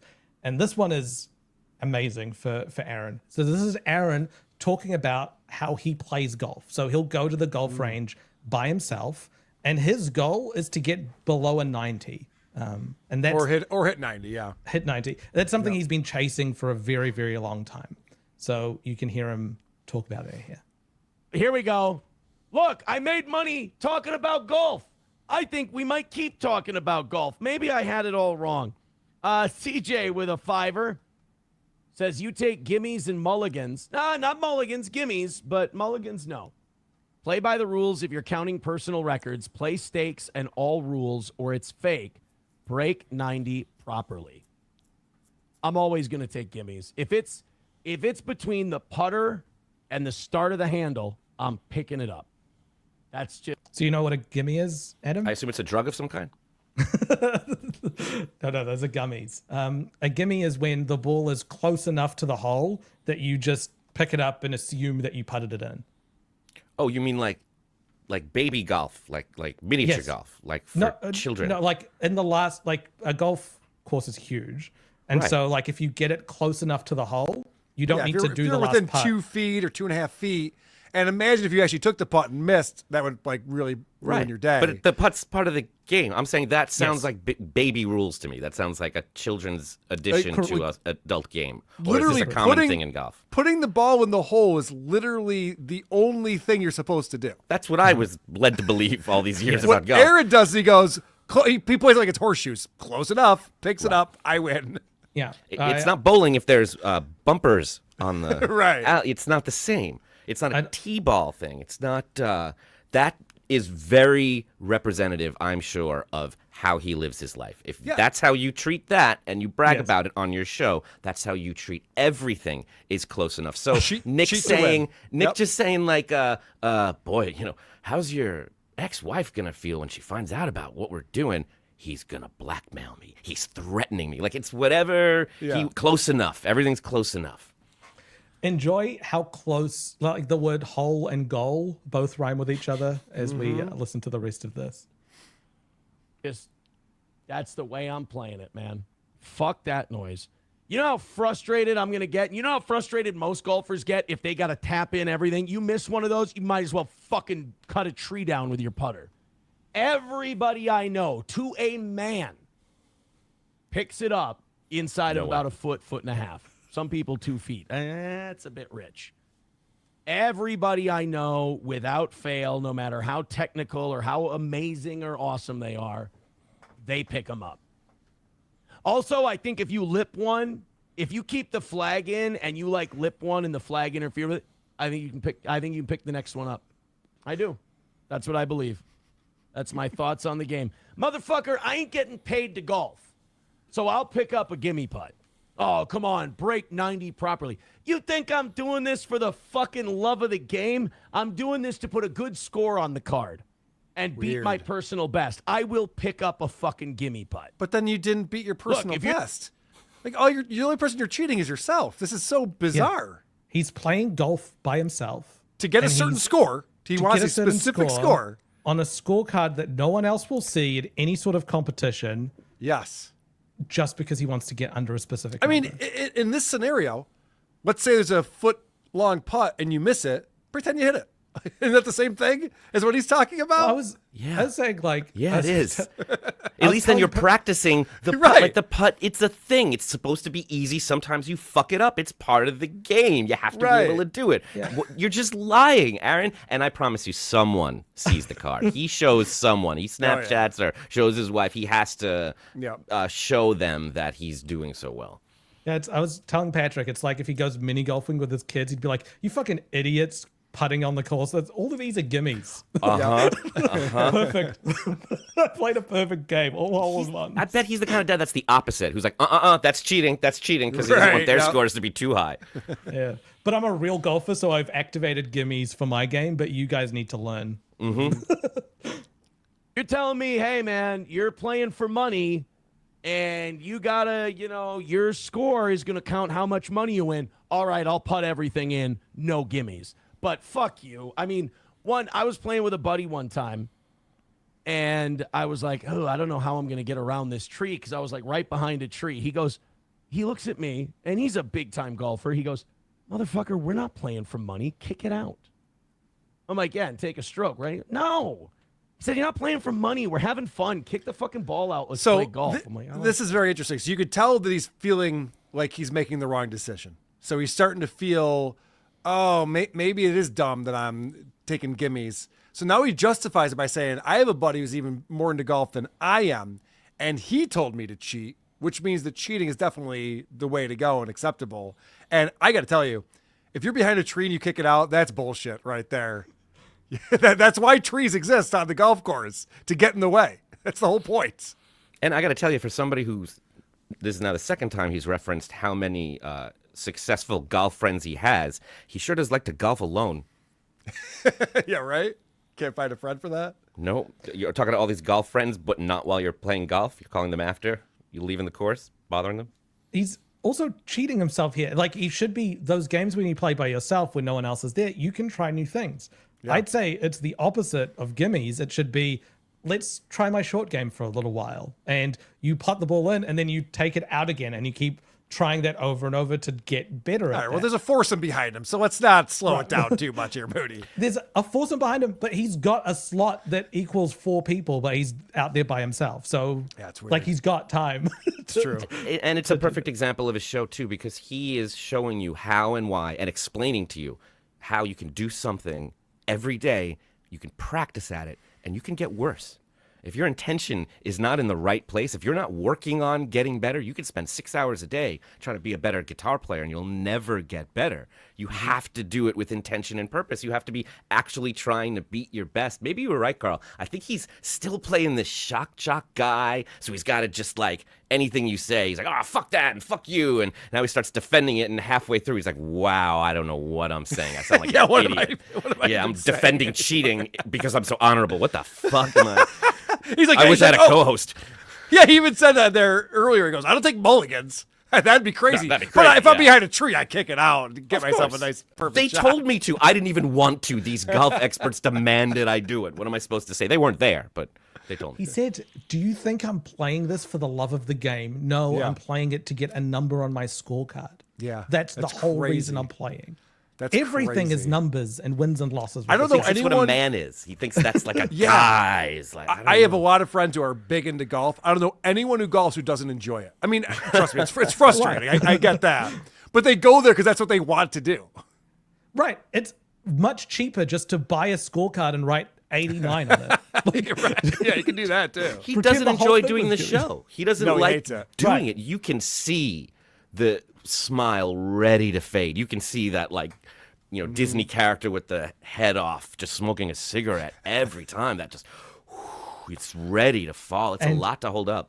The closer and closer he gets to the goal on his show, he starts to treat donations as gimmies. Like he'll be like, well, we won't take YouTube's cut off of that anymore. Well, within 50, that's pretty much a gimme for the show for overtime. Like it's how he lives the his whole life. thing. Like it applies to that. I bet it applies to his boxing as well. Like it's just To everything. He gets a feeling it's all encompassing. He has a tiny victory. It's a global win. I like this. So here's Asmongold talking about. Anyway, that was All right, it. so that's it. All right. We are going to start to wrap things up. I want to thank you very much, Moody, for being here with me when Tukey and Melton are too good for this show all of a sudden. On a very important week, by the way. What's important? Oh, we had the Gabe interview last night. That's more about like I think in two weeks' time is way more important, which is his sentencing. So That's true. Aaron's got his sentencing coming up. He thinks he's out of the woods. He thinks everything's done and dusted. But there's a pre-sentencing investigation that hasn't been completed yet that the judge needs to roll on. He keeps saying that the felony's thrown out. The judge hasn't done that yet. That happens at sentencing. And So you're there saying was it's good that Tukey and Melton didn't come to this episode. Is that what you're saying, Moody? I'm saying that there's more exciting things coming up. And Talk he about also being says- argumentative for no fucking reason. Am I right, Adam? Jesus, this guy. He also says that there's no chance of a civil suit happening against him by Nick. Oh my God. I had that clip Right. ready to go that we didn't get to it. But he's so stupid. He doesn't understand the difference between civil suits and criminal suits. He's just like, no, that the sentencing's already happened with Nick. You're like, right. No, we could definitely sue you. Anyone And can then sue he's anyone like- at any time.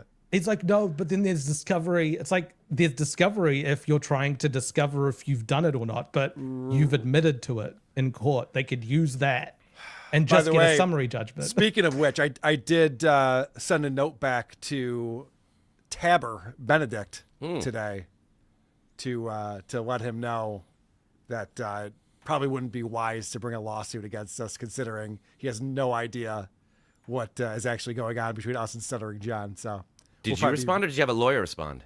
We'll talk about it on WATP. This is very exciting. We'll get into it. Yeah, it's pretty snarky. this letter that was sent in a response. I'm sorry, I cut you off, Moody. Were you?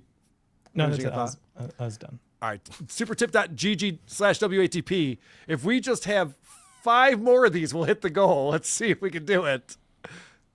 Kia Rue is so stupid. She have no brain, no ear. She's so Ron Ray. Jen Rowe have big dick. Tiny right baby gore. Ray Ra. show butt, home rake money. No more bing, bing, bing, bong, bong, bong. You know Talrant. You know. Right friend, Chris E. She Rav Talrant. Z Rav Big Titties. Rye Aunt Row Knee. She has big fucking tits. Yes, good points. Good points, both of you. Thank you. Scarface. I was edging so hard all week in anticipation for this interview, just pulling away at bent button only to wake up with blue balls. I'm all bricked up. I could see that. Makes sense. Mistress Meg coming in. The Bad Luck Boys is Mersh. Ask him on, please. Mersh was invited to the show once. He didn't last long enough to get on the show, unfortunately. But we'd love to have Mersh on here. It'd be great. I hate whiskey, but drink it just to say I'm a whiskey guy. I cheat on golf to pretend I'm a certain skill level. I train boxing, but have noodle arms and my record is 2. I have no substance, but put on a radio voice to pretend I have a career. That actually sums it up very well. Thank you. Better than any of us did. I mean, he lives a closeted life in every way. Yes. Everything he truly likes, he has to suppress, and everything he has to show off and be an expert at, he admittedly hates. Yeah, just be a cock. Just admit you're a cock. It's We'd be fine. so much. Just be gay. Like, just be gay. It's liking fine. sports is the only thing keeping you from being gay. Just go be gay and enjoy the extra time that you've got. And you know, it's 2025. You can do both now. Right. They'll let you do both. It's crazy. They let you, yeah. But a lot of NFL stadiums let gay guys in now. But he said, Whole new world. like, if you don't do this, you turn gay. Like, he's said that before in the past, that you need toxic masculinity in your life so that you don't end up going down those paths. Well, And Keanu liking just sports said, is one of I didn't mean gay. I meant lame and awful, you know, not gay, just like loser. Like, okay, thanks Yeah. for clearing that up, Keanu. Yeah, Chardy McDennis right here just says Aaron version of being a shock jock is AI's saying gay. version, yeah. Yeah, Aaron Imholt. His Oh, I version thought of it was being AI, sorry. No, I think it's Aaron Imholt's version You're of being right. a shock jock is just saying gay. It's like, Yeah. that's shocking to anyone. It's it's confusing because it's both Aaron's name and every single partner that he's had. Yes, long you're term. right. Yeah, they're all A's. All of them were A's. There's more than one foursome behind me. Fair enough. Principal uncertainty again. I am dead and still better than Aaron. Aw, we miss you, Lisa. Facts are facts. We miss you. I'm me. I've always been me since 5 years old. The most offensive part of Gabe is his saggy cans. Careful, he's litigious, I've heard. Never forget, Kiki can't tell time. That is true. Moody, love you on the show. I don't like that qualifier. Like, you like me for me? He loves you on this show. Doesn't know you. That is a reach, man. That is wild to see. Your brain works really hard to find the negative in something. Yeah, like right? you have to really. That Wow. was a stretch, and it was instinctual. Golf is a long walk, spoiled. Not sure what that means. Well, you can see me. Do things while you're walking. You have to hit the ball. You may as well just go for a long walk. Yeah. He's saying it's not a sport. Yeah. You can see me tonight on The Biggest Problem. I will be on with Dick Masterson on The Biggest Problem YouTube channel, presenting what I think are the biggest problems in the universe. Since Vito Giswaldi cannot make it tonight. So tune in for that. And then Who Are These Podcasts is back with Husey tomorrow at 2. If you're on our YouTube, if you're a member on here, or if you are a member on Patreon, you get the link to that. And you can watch the show live or anytime thereafter. Boston is coming up. There's only a handful of tickets left. WATPlive.com, June 21st.